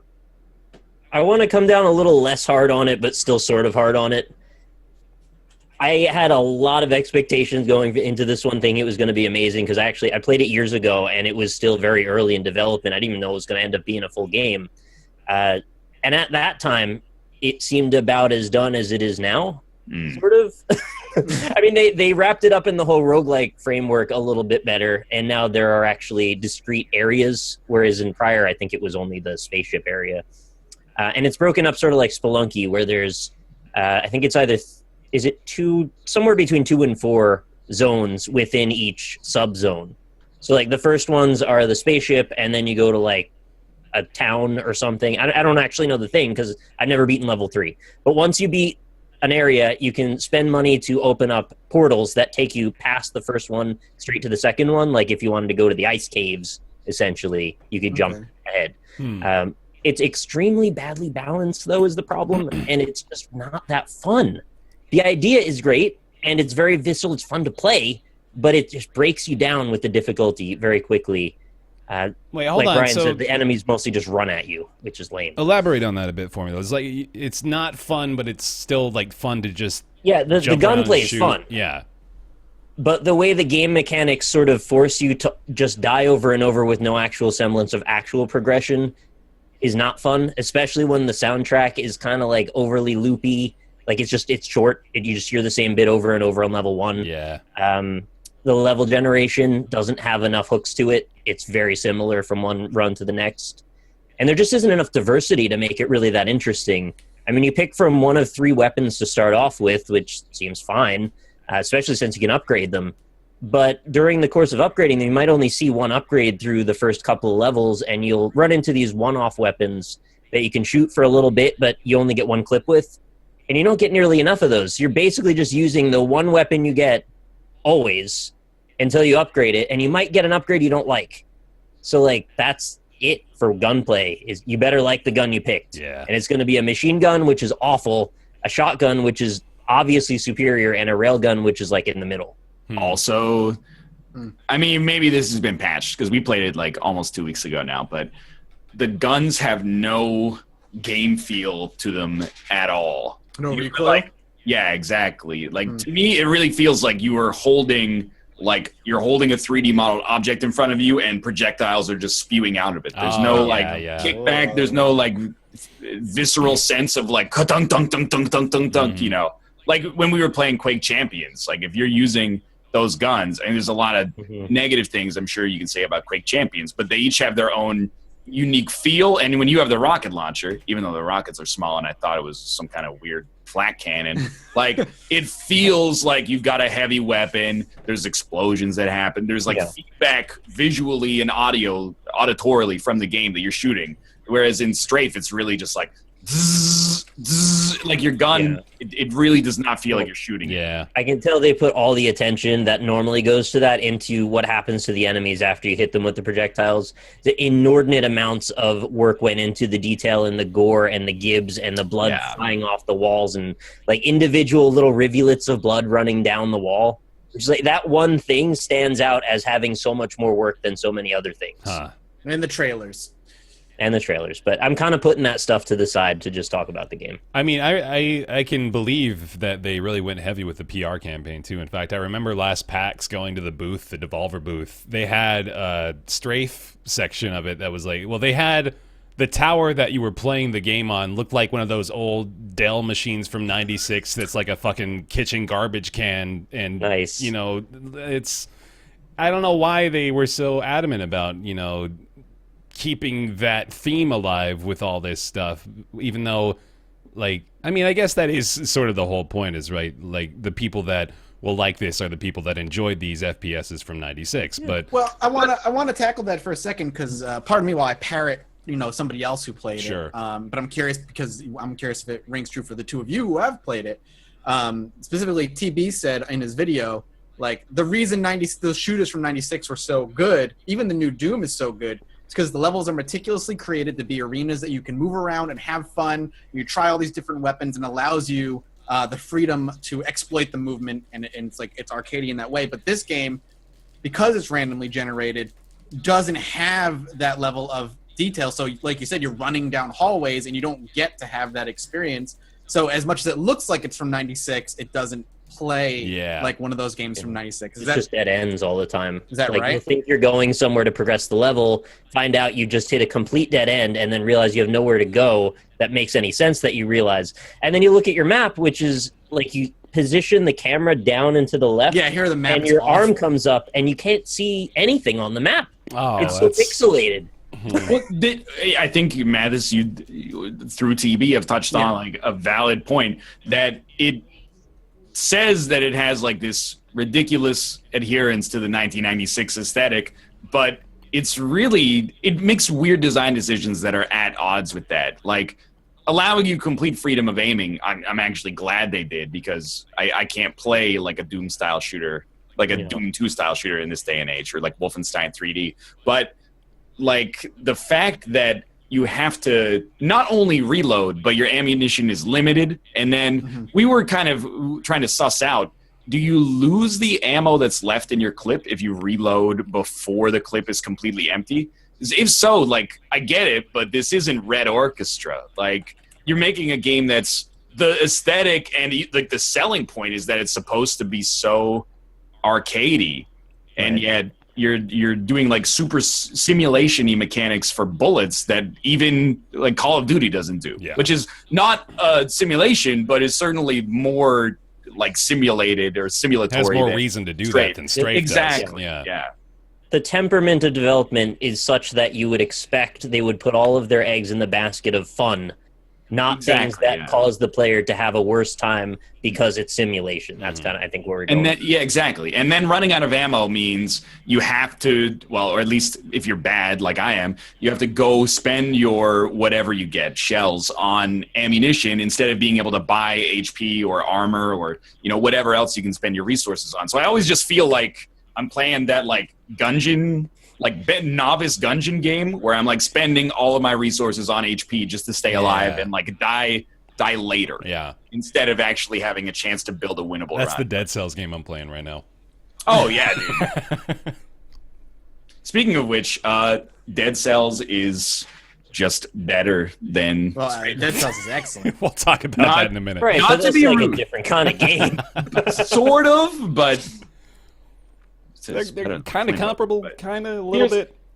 The thing is, like, STRAFE, I don't want to insult the developers, but it's like, it's just, I don't think I would have liked the game if they delivered what they promised. So they're kind of screwed from my standpoint, whether they do or they don't. Sure. But I don't necessarily think they did right by the design pitch that they seem to have for the Gimmick over Kickstarter. substance. How about this? I know I would have liked what they were pitching me on, and I have 5 hours in it, so I gave it more than a chance to get me, I never beat the beginning of level 3. Wow. That's... In 5 hours. And I'm not saying I'm great at first-person shooters, especially if you watched me play Quake the other day, but I do have a lot of time in them over the years, and it's not like I don't pick up on the nuance of how you're supposed to play them. Mm-hmm. So I was missing something drastic, or it's really imbalanced. Also, I haven't played Cigarette, but I still to this day have not found like a first-person shooter roguelite that I think is great. I've played a few of them that I think are good to okay. I mean, we all know what games I'm talking about. Yeah. I don't need to like necessarily drudge up every single example, but I'm still waiting on like that first-person shooter plus roguelite formula that hits, and I definitely do not think STRAFE might be the worst of those. I was actually because I didn't realize STRAFE was actually going to be a roguelite until it came out. I thought it was going to be like a same actually single player. Yeah, it was just going to be a linear experience, or Yeah, I thought it was just going to be a linear experience that harkened back to that mid '90s era shooter with some modern takes, and then I heard roguelike, and I'm like, okay, that doesn't make any why.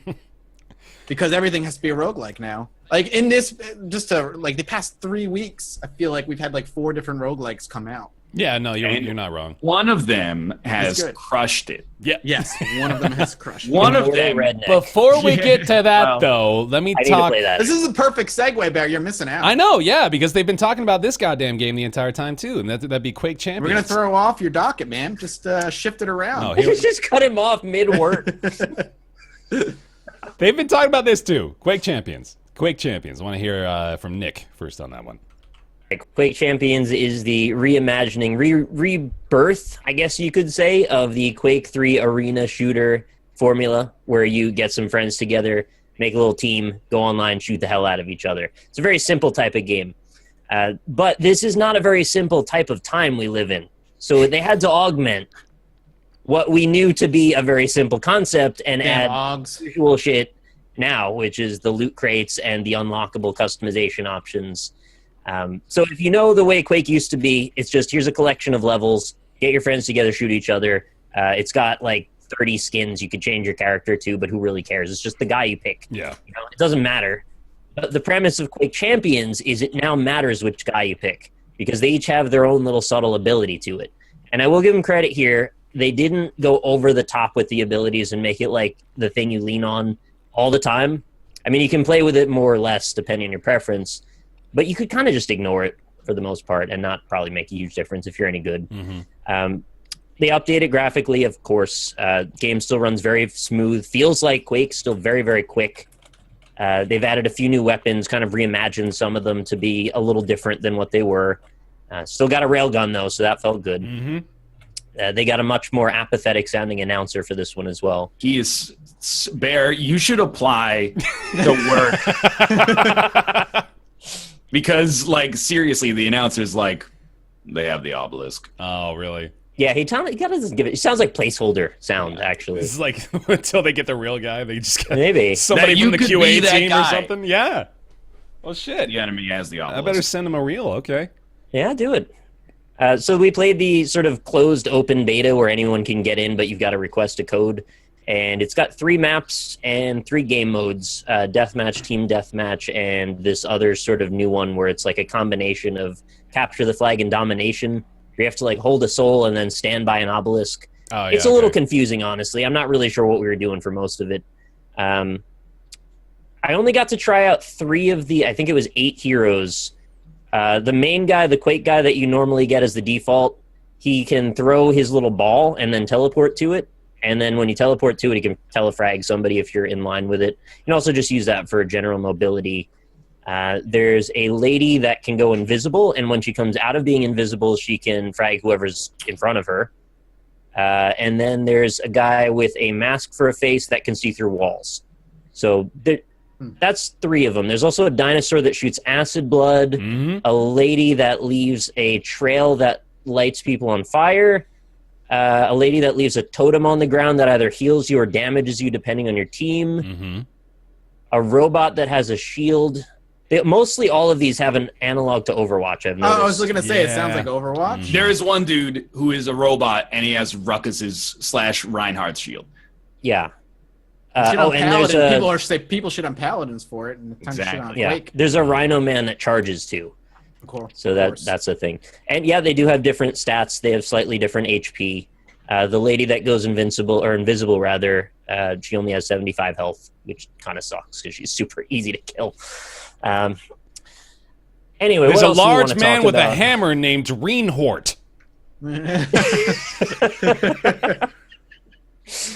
I was a little put off by the way that they're structuring the unlocks in that you just don't get all the stuff. You've got to play 100 matches and slowly unlock the characters. They also let you rent characters for a day at a time. So if you want to try one out, you can spend the easy-to-get currency and then keep one for 24 hours, and then you can maybe get them out of a loot crate later, or you can pay the harder-to-get currency to get them directly. That's kind of cool, I'm still not sure how many characters there's going to be in total and how difficult the currency will be to obtain. So at this point, I don't know what my opinion is yet, but I don't love it, but I also don't think it's a showstopper either. I like that rental system. That's neat. I'd like to see that employed in other games. I actually hate it. Really?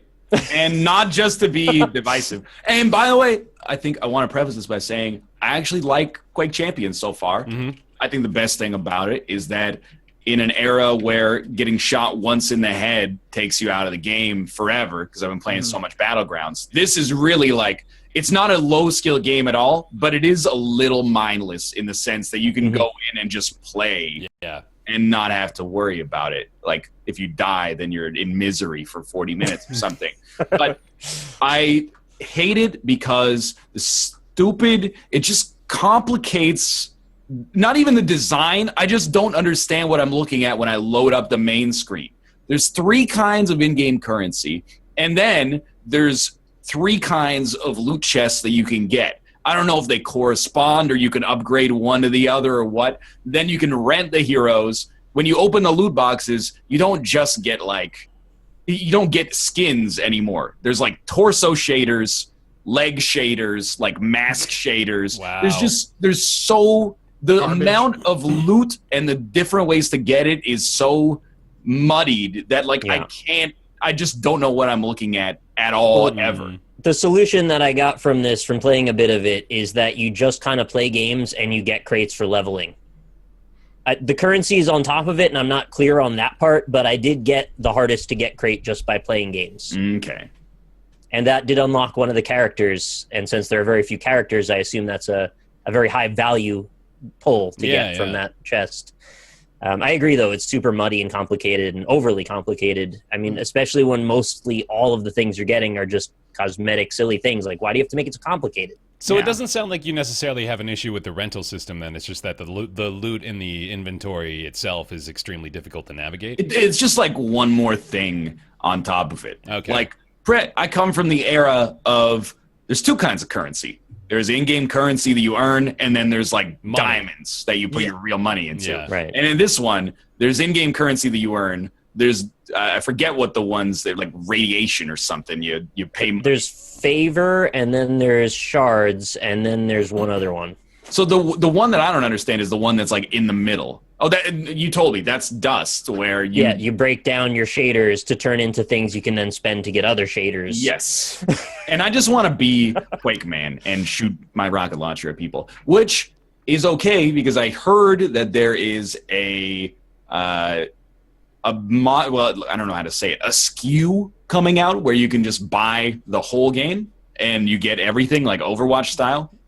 So they might be going the Killer Instinct route, which is to release it piecemeal and then also the whole game for a price. But I don't know if they're intending it to be free initially or what. If you get the limited edition. No, limited edition quote. Is not the right word to use to describe that. The constrained edition. Yeah. It's a bit more complicated than the actual game to just break into the monetization scheme of it, honestly.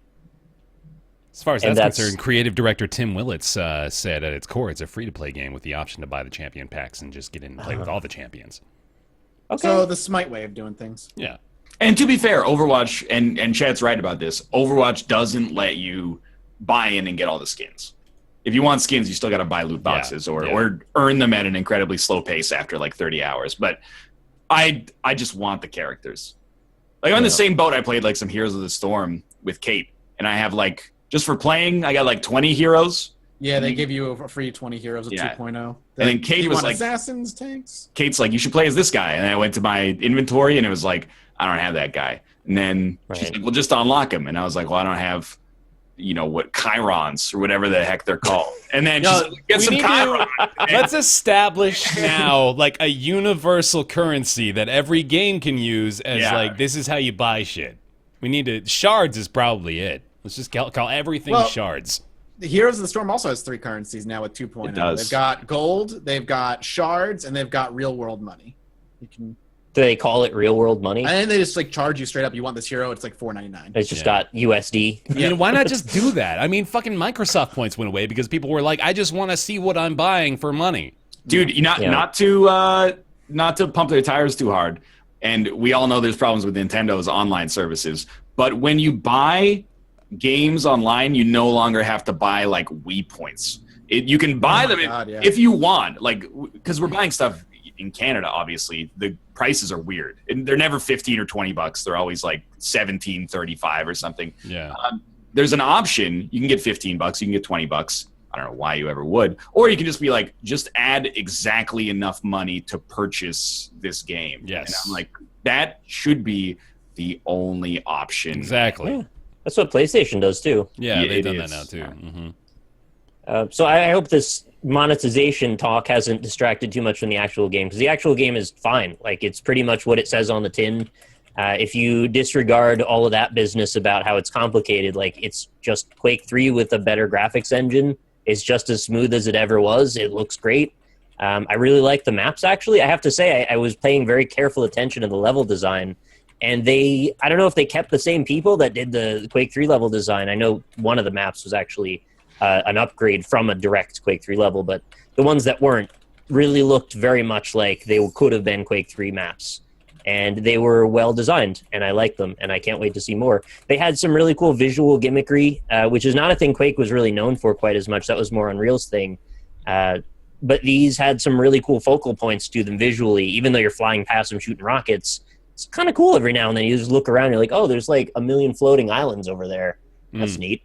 There's like a chained up eyeball in one of them. That was a big focal point because it's an eye. And in general, just had that kind of macabre, dark. I almost said Dark Souls, but in a way I'm not even wrong. Just kind of gothic architecture, creepiness to it. Yeah. And I like that about Quake. Visually, very nice. Gameplay seems to be fine. It's very smooth, very fast. Had no issues with connections, really. We had a few issues. Well, once we got into a party, I should say. Yeah. But that's kind of to be expected in everything these days. It just sort of played like Halo, get in a group and go. The people who are like, because there was a lot of this in chat. People were like, oh, it's just Overwatch. I don't see it, especially because, I mean, the aesthetic is extremely not Overwatch. And it also seems like it's way more based on mechanical skill as opposed to differences in between characters. Not every team shooter is Overwatch. Exactly. Just because they have their own abilities, I don't think that means that I think it's cool that we're seeing first-person shooters integrate like unique abilities per character. Adds variety to the gameplay. Yeah, doesn't mean it's Overwatch. The principal problem right now is that the matchmaking is in a weird place. In that, I feel like the skill levels are off. You mean? Yes, I feel like a lot of the people playing Quake Champions have like 10 years of experience in Quake 3. So when we boot up a party and it's like me, Rob, Nick, and Cobalt, and then we're going up against people who are like, level 25 or something like that, it feels wrong to do so. And in a way that kind of compromises the enjoyment because you're just getting bunny hopped to Christ and destroyed. It's a hardcore community, though. It's always kind of been that way. Even back in the days of Quake 3 being the thing, like you would get just creamed all the time. Well, hopefully they do like a matchmaking system when the game comes out then. Well, but the problem is even the people that are new to Quake Champions are still not necessarily new. Well, yeah, but I'm saying like hopefully when the game comes out they'll rock it up really quickly. Yeah, I guess. The newer people right. where they belong, I guess. I would be surprised if they don't figure that out, yeah. That seems like one of the most important features of getting this game going to a new community. For sure. And I hope people don't dismiss it as just being Overwatch, because I think to do that is to kind of ignore that this is kind of where online deathmatch started, in a way. I mean, like, the game that I actually feel like I can compare it to the most is Lawbreakers. Like, it feels like a faster Space Marine or Lawbreakers. I would go, I mean, we played it, like, last year at PAX, and it was still in, like, pre-alpha or something, but I was like, About Lawbreakers? Yeah. We saw it at E3. Oh, yeah, E3, that's right, yeah. I was like, Quake Champions is like it's got more character than the Lawbreakers, I think. Lawbreakers is going to be back this E3. I got the invite. I'm like, won't be there. I kind of want that game to be good, but when Me we too. played it, I was like, this is wicked generic. Yeah. That's. I think we both walked away saying the same thing. I was like, wow, that was a brown shooter. Yeah, it's not brown, though. It's silver. Silver shooter. It's like the most silvery shooter. I really like silvery stuff. Maybe I should check it out. I don't know why when you say Lawbringers, I can't, or Lawbreakers. Lawbreakers. I can't not think of I think it's Doorbusters, that top-down game where Door Kickers. Door Kickers, that's the one, yeah. Doorbusters is the sale they do at Sears to get you to come out early in the morning. All right, now we've gone full circle with this thing. Good. Okay. So yeah, there we go. There's Quake Champions, currently in the open-closed beta. You can go to... I made that up. I don't know if they're calling it that, but... It's closed beta. They're calling it closed beta. Yeah. You can go to quake.bethesda.net if you're interested in playing the closed beta yourself. There we go. I'll probably buy it. Yeah? I don't think I want to do the, I just want one hero thing. I think I'll just probably buy it. Yeah, right on. I'm kind of torn, because I think, I'd just be Quake Man for the length of time that I'm going to play that game. Right? Yeah. I feel like I'm okay just being Quake Man. Yeah. Okay. To each their own. Quake Man. Quake Man. So I'm going to make these next couple real quick because I know we're going to have a lot to say about Dead Cells. So I'm just going to go real quick past these ones. First up is NBA Playgrounds. It's the new 2-on-2 NBA game from... Who developed this one? This was by Saber Interactive. If you like NBA Jam, you should play that because this is not as good as that. This is sort of just not a great NBA game at all. I've put a couple hours into it now, played a little bit online as well, and I am not really thrilled with what I've experienced so far. Yo, Saber Interactive is also working on Quake Champions. Oh, that's crazy. That is crazy. Very strange. That is really weird. They should stick to that. They clearly, they've got their priorities somewhere else, and that's very obvious. So NBA Playgrounds, it's 2-on-2. Wait. Yo. Halo also made, Saber Interactive also made Halo the Master Chief Collection, or worked on it. Oh. What'd they do? That's a great question. What'd they do on it? What did they do? They did also work on RIPD, the game. I know that one. They did also work on the Battle Los Angeles video game from Konami. Immortalized, of course, in Poison Mushroom episode. Yeah, that's coming back, right? No. R.I.P.D. You were like a vampire cop or something? NBA Playgrounds cop. is Jeff a Daniels 2v2 basketball action game that... honestly, I don't have a ton to say about it. The fucking theme song sounds like it was written by Aaron Carter. There's no online unless you unlock it. There's no private matches in the online. Apparently they're patching that in, but it's not there right now. Playing it is just clunky, and one thing I in particular hate, I mentioned this to you guys before the show, but the inbounding is ridiculous. It's so stupid. It kills all the momentum of the game, and when you're playing online, it's so systematic that the opponent can just predict exactly when it's going to be passed in and immediately steal the ball from you. What is inbounding for people that don't speak basketball? Inbounding is when you, after your opponent scores, you get the ball back and you pass it into your teammate from out of bounds. So you get the ball after they have scored, and you're standing there, and you have to wait. Like, you can't actually control it. You just have to wait until the whistle blows, and then the ball is automatically passed out to your teammate. And it doesn't work, especially not online, because people just fucking steal the ball. How did that not come up? Also, the shooting is dumb. There's no indication of when you're actually supposed to shoot, which is an old trope from like NBA Live 2014 or something, where they had that in an NBA Live game. You had no indication when you're supposed to release the shot. And that's principle number one, I think, for an NBA game, is be aware of when you're supposed to shoot. But anyway, I'm probably getting into the nitty-gritty of this too much. It's suffice to say, this is not a very fun NBA game. So there you go. That's NBA Playgrounds. It's not. I would not recommend it. I'd just go play NBA Jam again. Cool? Cool. Neat to read. There we go. Neat. That was not Quake Champions, by the way. I know the topic is lying to you, but that was NBA Playgrounds, and now we're going to move on. That was very upset. They didn't know what you were talking about. I'm very sorry. And then we're going to go back in Bear's VR corner for a few minutes, so everybody put on your goggles and get ready for this. For another round of VR. It's this one. This one is really, really close, I think, actually, to being that magical little morsel that might entice you guys back. This one's called Tethered. Came out a couple months ago, actually. I hadn't even gotten the chance to play it yet, but apparently it's gotten better recently as well. It is a strategy game. Kind of reminds me of, Black and White, that super old God game from like 1995 or something like that. Peter Molyneux before he went bad. Exactly. Before he Molyneux himself. Like you let He went him to the out dark too long. side, man. He just Before he turned started rotten. worrying about putting emotion in all of his games. Mm-hmm. Why are you holding that like it's a fucking Star Trek device? Like he's getting the codec in his ear from like... I hear you loud and clear, Bear. Please continue. I got you. Okay. Tethered is, first of all, it's a really good-looking VR game, which I have not seen a ton of. The art direction in Tethered is pretty fantastic. They've got these adorable little critters that you're controlling. I think they're, what are they called? It's going to bother me. I don't remember what they're called. They've got an adorable name, too. Hold on. You control your peeps. That's right. They're called peeps.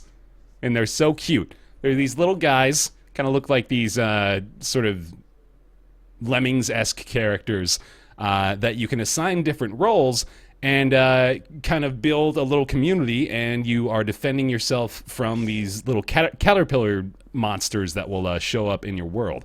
So it's not that enticing when you just present it that way. It just sort of seems like another God game. But the way that they allow you to utilize the VR controls and like the motion control and your whole body within that space is really interesting for this sort of game, because you do have to like move around and rotate the map and be looking all around, but physically, like yourself walking from point to point or otherwise dragging and rotating things to keep a constant eye on all the different pieces of your little community. So you'll have like your farm over here, you've got your mines, your quarry over here, and then you've got like something else, like you're building a different building on the other side of the map. So you're having to manage these different things all while like kind of moving around and being aware of everything that's going on the map. And then at night, your little peeps will start to come back to town. You'll have to defend yourself against those caterpillar-looking dudes that I mentioned. So it's kind of got like a really cutesy, adorable vibe to it, but it is also pretty intense. Like, especially during the combat, you find yourself having to really quickly move back and forth and manage things and make sure that you're not losing resources in a particular place, or you're not being overwhelmed in an area. It's cool. It's got a good actual sense of gameplay to it, which a lot of these VR games that I've talked about, they really don't have a lot a lot of depth to them, you know. But I think Tethered is one of the first ones that definitely is game first before it's a VR experience. But they do both well, so I was pretty impressed by it. And yeah, that's it. So there's Tethered. I recommend that one too. It's $24.99. There haven't been a lot of God games, so this is kind of neat that somebody's still doing one. And it makes sense with VR, too. Like, it's one of the few genres I think that would really translate well to it, and I think they've done a pretty damn good job here. So there we go. There's Tethered. Another VR recommendation for you if you're interested. And then, real fast as well, Mathis, I want to hear your thoughts on the Sundered beta. I don't like it. You don't like it.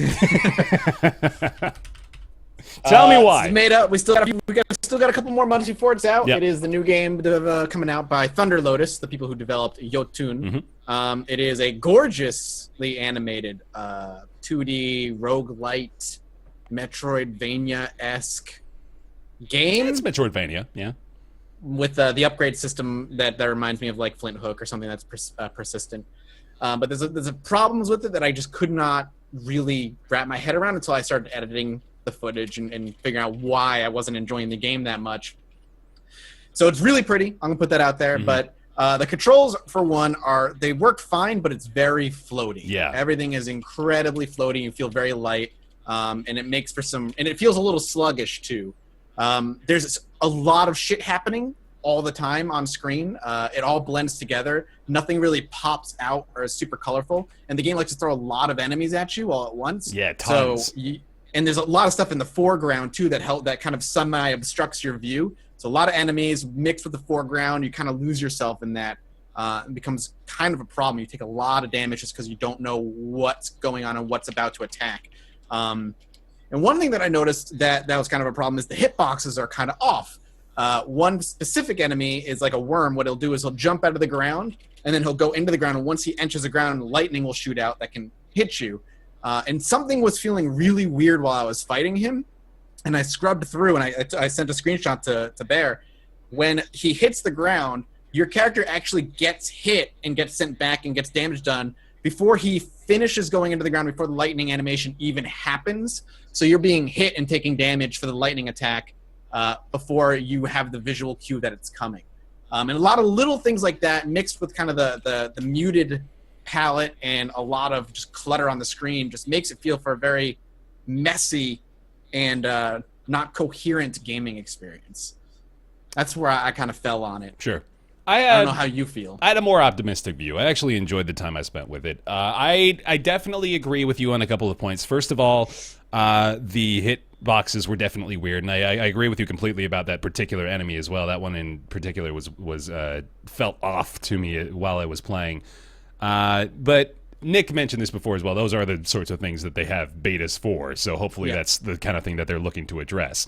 I also agree that it is very difficult to parse out elements of the background from interactable objects or even hazardous objects. Early on, you run into these big green spiky bushes that I did not notice it at all. I had no idea. I never do. Yeah, and the enemies can like walk in them. Yeah. So you can't hit them because if you touch the plant, it just knocks you back. So that would there's a couple of instances like that in the short time I've spent with it that were a little off-putting as well. I otherwise have basically only good things to say about it, honestly. I will agree that it's floaty as well, but I was able to get used to it. I didn't like consider it just a straight up negative. I just sort of, assume that some games control like this. Like, man, Ryan, if you thought Hollow Knight was floaty, you're going to feel like you're controlling a fucking cumulonimbus cloud or something in this game, because it is... I am writing the Nick's Weird Games theme song, so please don't engage me in conversation right now. Which one did you choose, A or B?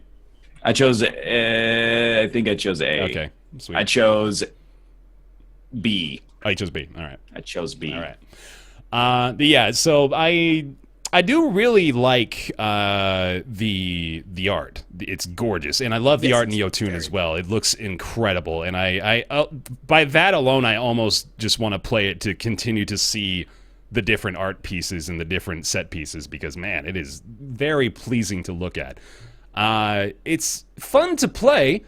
I am curious, actually, to see how they expand upon the combat, because it's I feel it's satisfying actually to get into those encounters with a bunch of enemies at the same time and to be able to feel like you've got a semblance of control over it. There are certainly instances where you don't really have as much of an idea of what's going on because there's just so much, because they really do overwhelm you with enemies. That's kind of the point too. It's like you'll be progressing and then out of nowhere, like this little swarm of creepy crawly critters will show up and kind of overwhelm you, and it's meant to like kind of take you out of it for a second and make you focus on the immediate threat so that you aren't able to proceed. You know, like I think that's by design, but it is also it does have its issues from time to time when there's just a little bit too much going on, or there's just not enough to help you differentiate between different assets. So yeah, I have similar gripes, but I definitely am excited about it still. I want to play more for sure.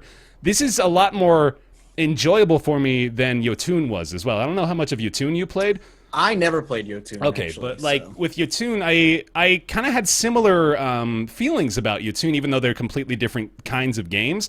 But with Yotun, I was drawn in enough by like the atmosphere and the art and just, you know, the general sense of the game that I played probably like 4 hours, I think. And then I got to the point where I was like, this really isn't that fun anymore. I'm not getting enough enjoyment out of it, and the art is not enough to keep me going. But with this, I genuinely feel like if they've got a good sense of Metroidvania progression, like some, you know, Hollow Knight style unlocks that we're going to get on, which looking at the trailers and stuff, it certainly looks like that's going to be the case. I'm still excited. I'm still optimistic about it. So I guess we're on different sides of the fence, you and I, for this one, but we'll see. We'll see. Sundered's in I'm beta. excited for it. I had a lot of people tell me to play it. I just didn't. If it wasn't ready yet in beta. Yeah. And since it's not super far away, I figure I'll just wait for it to come out. Yeah, and play it and that's probably the best route, honestly. It is slated to release in July, so definitely not too long to wait. But I'm pretty sure I'm going to play it. I think I'll revisit it come July when it comes out and see if some of my gripes have been addressed, because I do see some potential there. Yeah. We'll see. Yeah, we'll see. Cool. Yeah, we'll see. Dope. All right, then let's do the big one. Let's talk about Dead Cells. Anybody want to start? Take it, Ryan.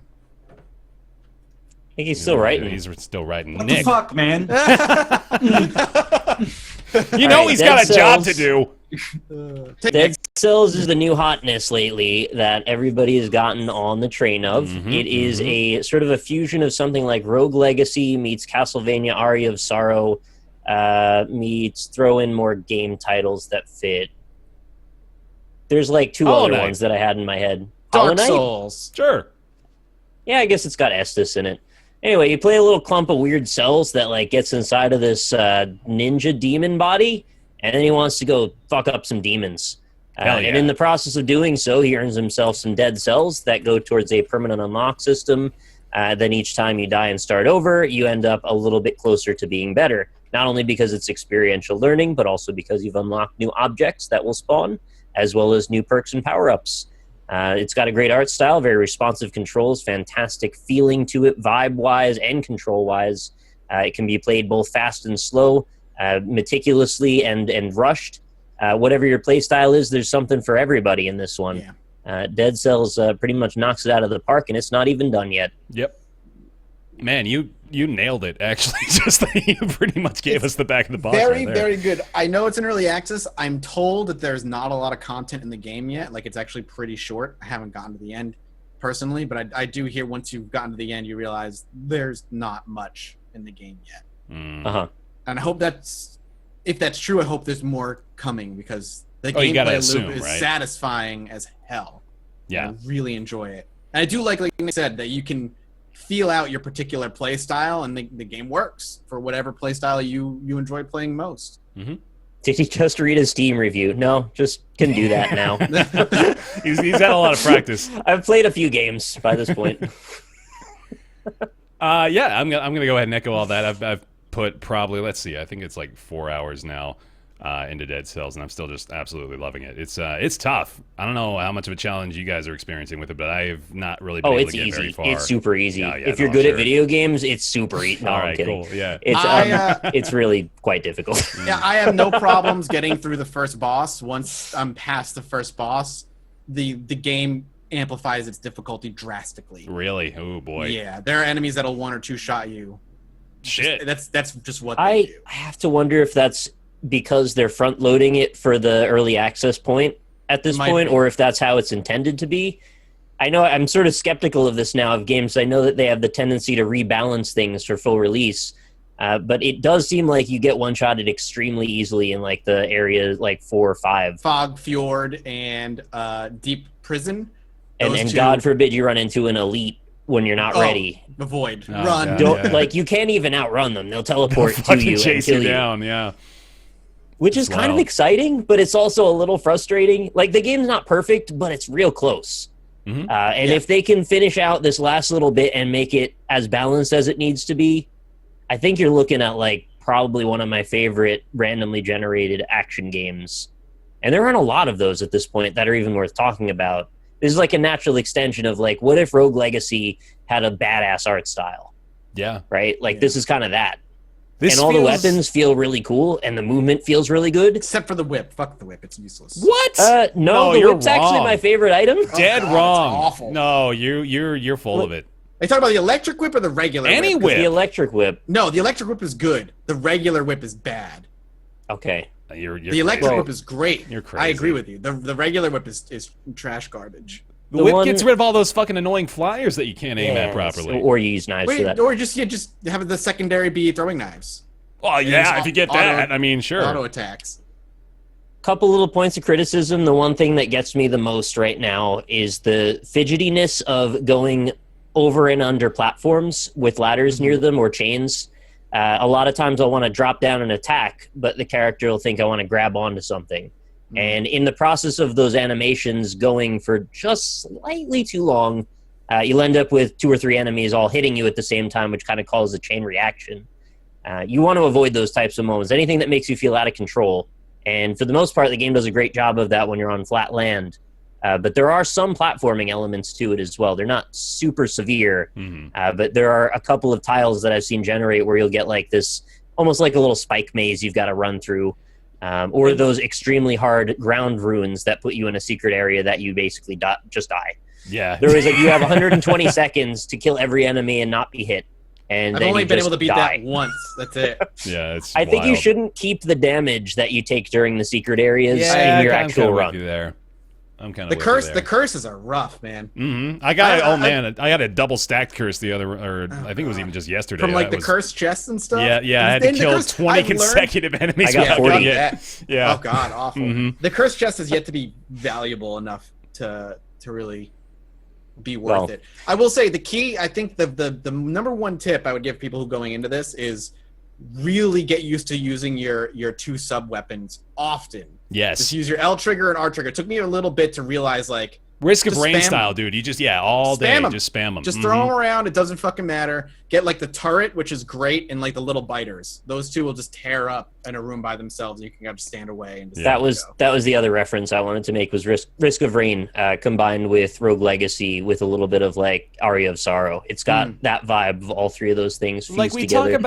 talk about that Rogue Legacy system a lot, but there's not really a lot of games that have implemented it like as fully and well, I think, as Dead Cells has here. They used the emphasis on fun progression instead of punishing progression. So Yeah. putting this versus Strafe, it's like the complete 2 diametrical opposites, right? Like Strafe only wants you to suffer, and Dead Cells wants you to make some slight progression while still feeling like you did a good job, even though it's still punishing and difficult. And I mean, it's such a testament to how easy and frictionless the loop is. I was just testing my stream the other day just to see if everything was streaming properly. I just went for one run, and all of a sudden an hour went by. I didn't even have any idea that I was playing it for that long. I must have done 10 runs. Yeah. Just end it, start it, go, and then you're just back in the game again. Yeah, and you're right in that the loop is so fluid and like there's no downtime whatsoever. It's just like, all right, here we go. You're in it again. Yeah. It's like the way that Battlegrounds is working now. That's why people are so into it. Is just because you die, you queue, you're Excuse me? good, you're going. Like That's my biggest criticism of Battlegrounds is that when you die, you've got to wait 40 minutes to play again. what? No, the insta queue. I'm not aware of that. Okay. Yeah, But when you play with a team, you got to wait for your teammates to die. But anyway, this isn't about that. Yeah. Well, yeah, that was maybe a poor comparison, but anyway. I love it. It's the controls are like you said, Nick, it takes a little bit of getting used to with the nuance of, you know, like going up and down platforms and climbing and jumping through platforms in particular. But beyond that, I actually feel like it's really satisfying to move around and attack and to use all the different skills. And I also really like that they're a little bit more forgiving with the platforming, it seems. The hitboxes on the spikes are not nearly as bad as I thought they were going to be when I first saw them, and it's much easier than I expected it to be to navigate through those really perilous looking areas. So I was really pleased by that too, because it could have easily been like just 2D platforming hell, but with a great combat game mixed into it. But it's not that. It is just, you know, sort of semi-difficult platforming challenges mixed in with that action that is really the focal point. My first impression when I booted up the game for the very first time was, okay, you have a double jump, but why is it the shortest double jump in the history of any game ever? Yeah. Until I realized it's not really that it's meant to be a double jump. It's more like a continuation of a platform that isn't there. Yeah. And if that doesn't make any sense, what I mean is when you're jumping over spikes, sometimes you just didn't make enough horizontal distance, and that jump gets you out of that jam. Yeah. It's reasonably forgiving, and it actually feels quite good. You can even get runes that'll augment it, so you can get up to 4 jumps or maybe even more than that. Not that that's hugely helpful, but there are actually some hidden stuff, some hidden items that require you to have a higher jump height. But the game isn't largely super exploration heavy. I think it's more combat driven than anything. For sure. There are moments of exploration, and there's some moments of cleverly hidden secrets, which is kind of cool considering it's a randomly generated game, that there's still secrets worth exploring for. But largely it's about the flow of combat and whether or not you want to rush to try and make it to the doors that close. It's got a little bit of an Isaac-y thing in that too, right? Like you get bonuses. There's some risk reward of like, do I want to explore the floor, get as many strength upgrades as possible, and risk missing the second world's doors being closed? Or do I want to just rush it and try and get those and hope I get something along the way? And plus it's got Metroidvania elements too, where after you beat certain bosses, you get permanent runes that allow you to then get to places you could never have gotten to early in the game. So even though you're making progress with respect to your distance, like overall trajectory, the game actually changes slightly in the interim for the short-term gameplay as well. Yeah, definitely.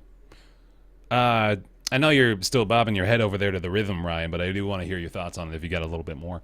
Oh, I'm done. You're good? Yeah, it's perfect. Awesome. And the Dead Cells is excellent, and I would go so far as to say that as far as roguelites go, it has like the best combat of any of them. Like, abstracting a little bit from that, I think it and Enter the Gungeon are like the only 2 games where the combat itself is actually enjoyable in a vacuum.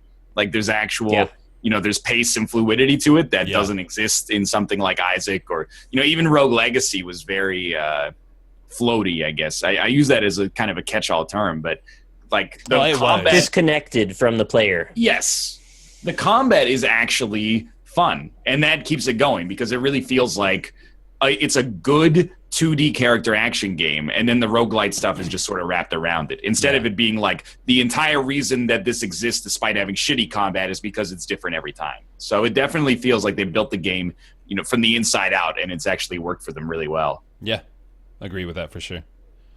There we go. Anybody else got anything more to compliment it on? I think we've covered all the bases. The weapons are meaningfully different and all somewhat enjoyable in their own way. Yeah, they also synergize in ways you wouldn't expect to. There's situations where you can like do a drop in because you got like a ground pound, right? And that'll stun stuff, and then you can also use a freeze right after that. Maybe throw a couple of blood knives to get them to bleed, and then finish them off with the flame sword. And that's like all of those things happen in the space of 1 instant. Yeah. But it all feels fantastically like locked together, like it's intended to be that way. You feel completely in control of those actions as well. Yeah. It's not like it's just happening to you. You're doing it. And each weapon has like a randomly determined benefit or whatever that goes along with it as well. I had a really fun run where I picked up swords that gave me double damage, but I took double the damage. Ooh. And then I got an amulet that said enemies take as much damage as you do. So it was a really good combo of like, I take double damage, but if I get hit, everything around me is going to die. Yeah, that's cool. I like that. Awesome. Well, there we go. It's Dead Cells. More content. Give us more. Yeah, keep loading in content. I'll go ahead and just read this out for those of you curious as well. It is in early access. Just entered early access last week, so it is just now starting out. But they're planning to have it in early access for about 8 to 12 months.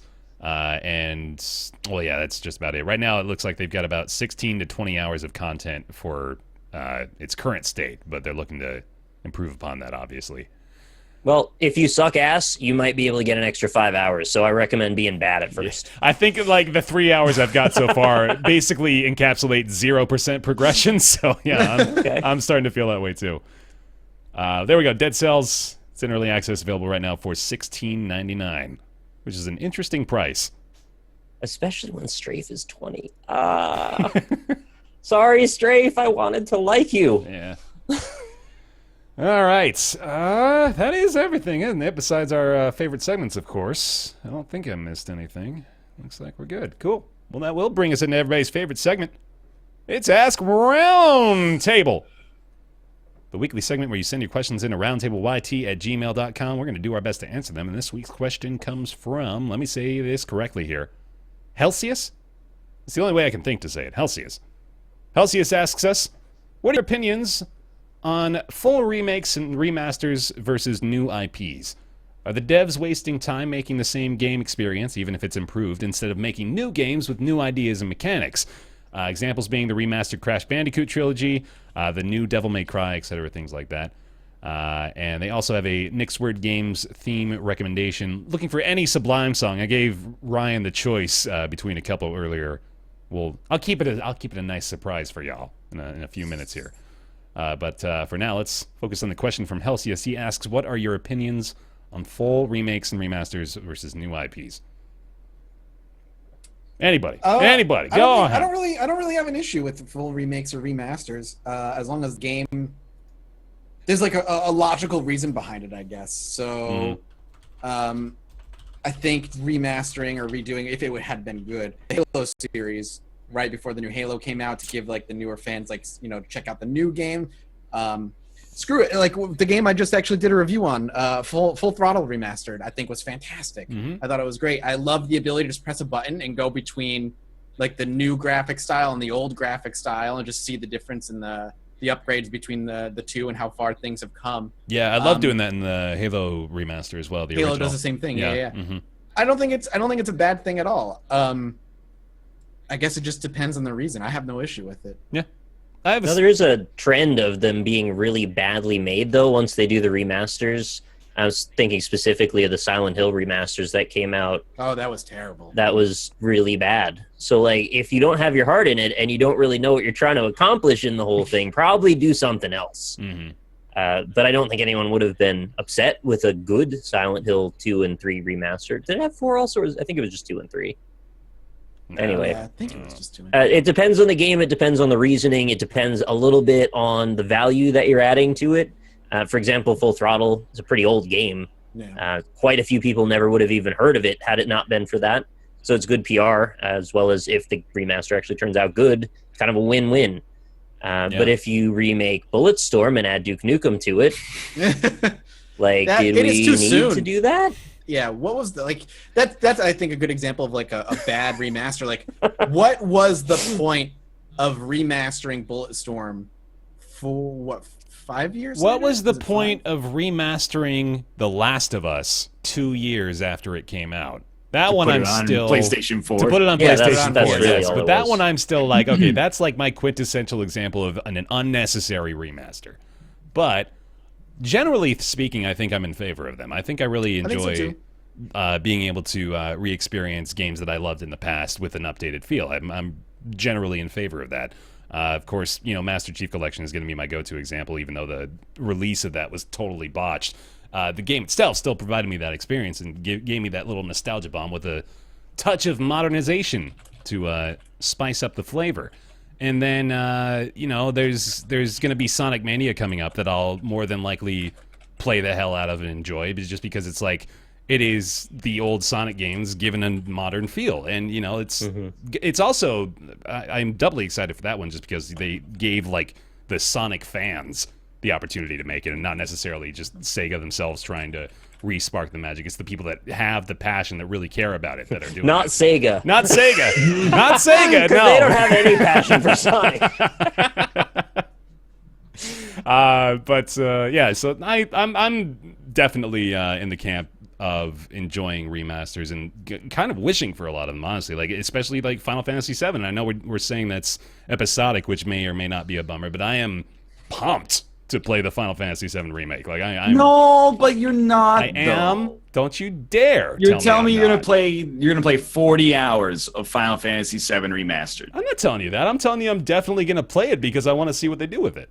Yeah, that's like, I don't know. You're gonna like buy it and then play like 2 hours. Wait, I don't get Maybe. the cynicism for this one in particular. Like, people loved Final Fantasy, and now they get to have their nostalgia realized for them. It's Yeah, but fan service, man. Nostalgia is like it's a trickster. It is. But it's this a time we false get to have a emotion. second go at nostalgia, right? Like, we get to see what was in our minds and then try and translate it back into reality. Yeah. But you already know the story of Final Fantasy VII. Unless they change it. I've like held the opinion for years that I would love to see a modern version of Final Fantasy VII, even though like I'm pretty sure they're going to change a lot of how the game is played because they know that nobody wants to play that game from the 90s. Nobody wants to. I hope they know. Nobody wants to spend might not fucking know. hours getting to the golden saucer. They want to get there soon. You know, like it's. I'm pretty sure they're aware of the ways that the modern gamer have changed. They might go, but remember how much they loved watching Knights of the Round on loop because of the loop materia, so we're just going to put the 16-hour Knights of the Round animation in just as a reference. They might say that that's a good thing to leave in. You never know. I might laugh if they did that, honestly, but no, I am shamelessly in favor, for the most part, for remasters. Although I will say, Parappa the Rapper remastered totally blew. Because they had no reason to do that. Yeah, well, they also didn't fix it, which is fucking ridiculous. So they didn't remaster it. They just ported it. They pretty much just re-released it, really. Other thoughts? Last Guardian should get a remaster. I mean, I know that's, like 6 months old, but like it really could have been a lot better, and this is a game that I'm looking forward to actually playing in 10 years when it's good. They should have just fucking canceled it. No, they should have cut it in half and made it PS4 Pro exclusive, I guess, because it's the only fucking machine that can handle the damn thing. Remember, every time it came up, we were like, "It's only going to be like a 5-hour experience, and it'll be done." That's what I wanted, man, and it was fucking 12 of the same shit. That's what I wanted too. The thing is, they were screwed in either direction. About the Last Guardian. Yeah, we don't have to. Speaking of, can we talk about No Man's Sky? Oh, hey, yeah, we haven't gotten to that in a while. What are they up to? Now you got me actually genuinely curious. How's that game doing these days? Any Hello Games tweets? No, not they retweet things every now and again. All right, well, they exist again. That's a start. Yeah, that's good. Anyway, there we go. Helcius, thank you for the question. If you've got a question for us, feel free to send it over to roundtableyt@gmail.com.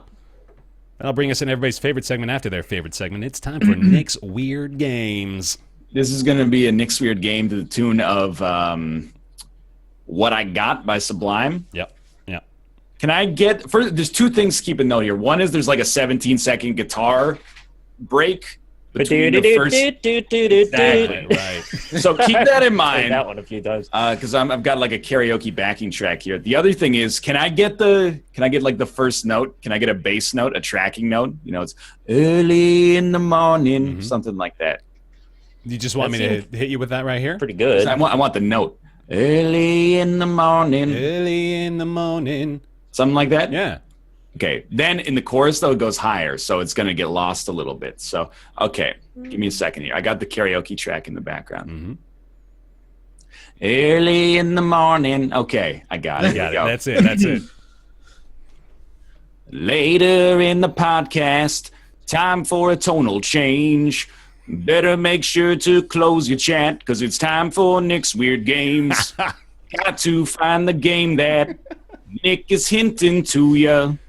You can bet your ass that it ain't on the Ouya. I've got a PlayStation I can be Doom Guy, but I don't know RPGs from 2005.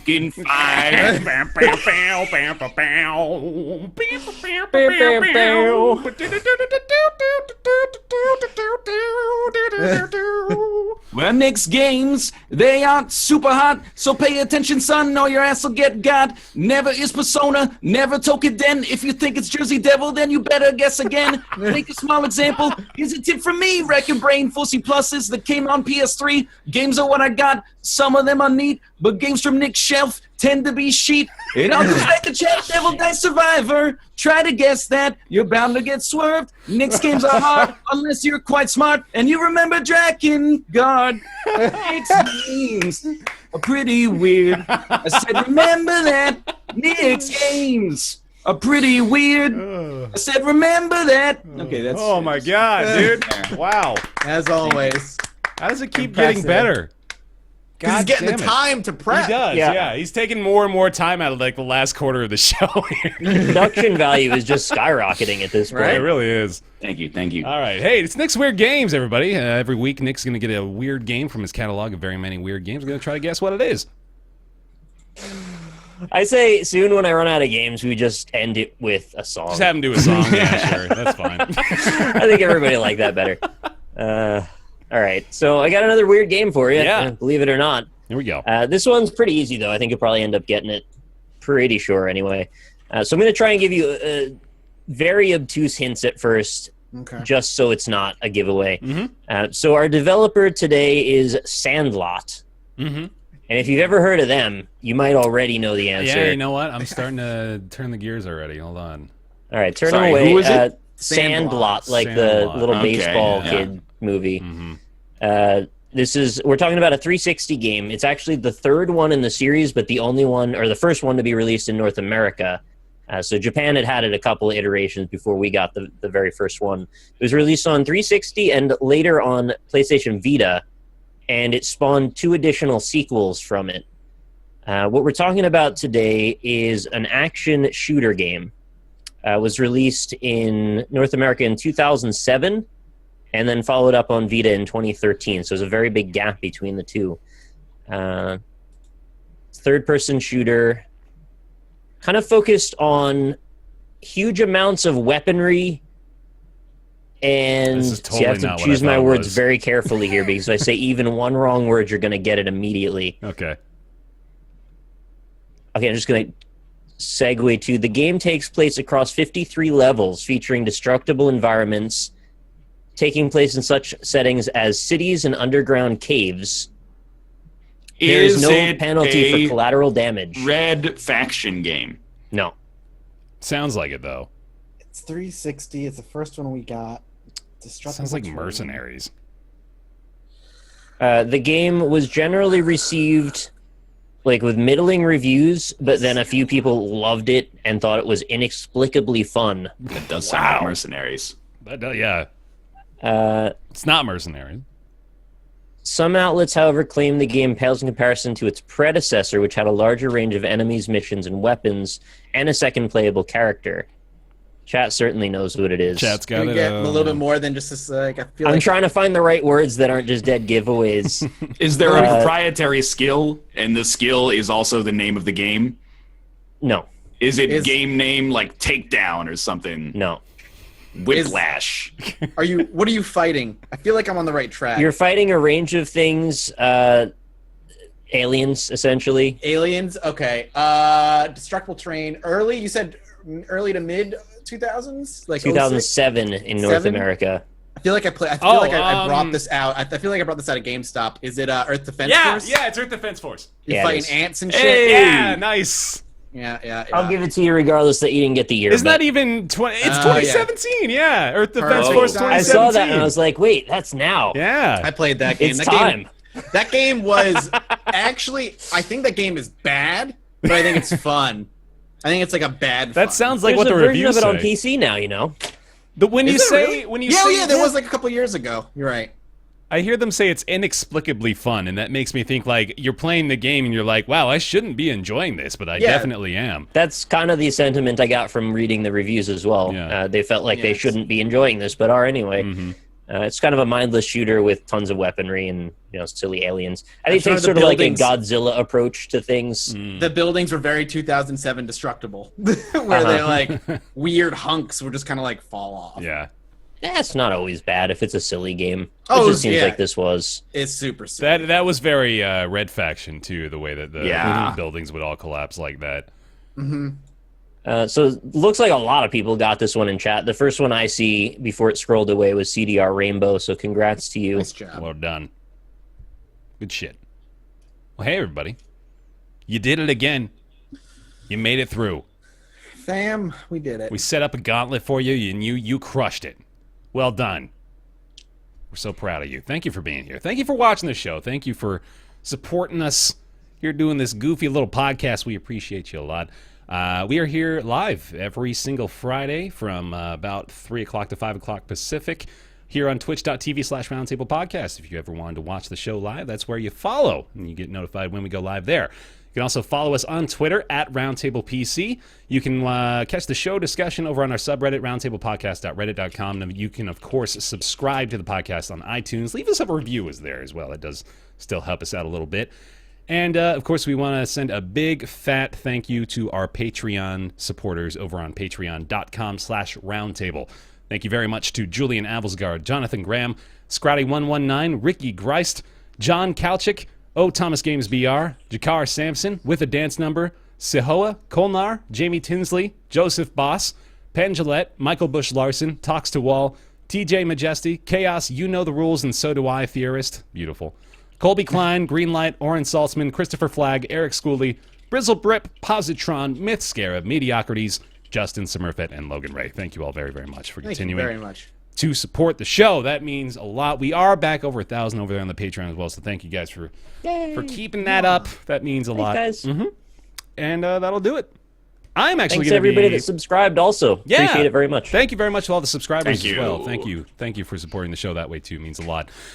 You can watch the VOD here on Twitch if you're a subscriber with the VOD there. You can also watch it for free over on our YouTube channels. That is usually uploaded a couple hours later on my channel, and then the next day over on Rockley Smile and Mathis Games as well. And I believe that covers it, doesn't it? And tonight, actually, if you're interested, you can go watch me. I'll be doing a charity live stream over on twitch.tv/prescriptionpixel. She's raising money for her new Checkpoint video series tying games with mental health. So I'm going to be doing that and hosting that here and on the BaerTaffy channel as well. So if you want to go watch and maybe support that, that'd be cool too. But that'll do it for us today. Thank you very much for being here, and we'll see you next week. Goodbye. Later. Bye, everybody. Bye. Oh, where's the song, though? He doesn't have the song ready. There it is. Gotta get the stream There deck, it is. man. All right. I got it.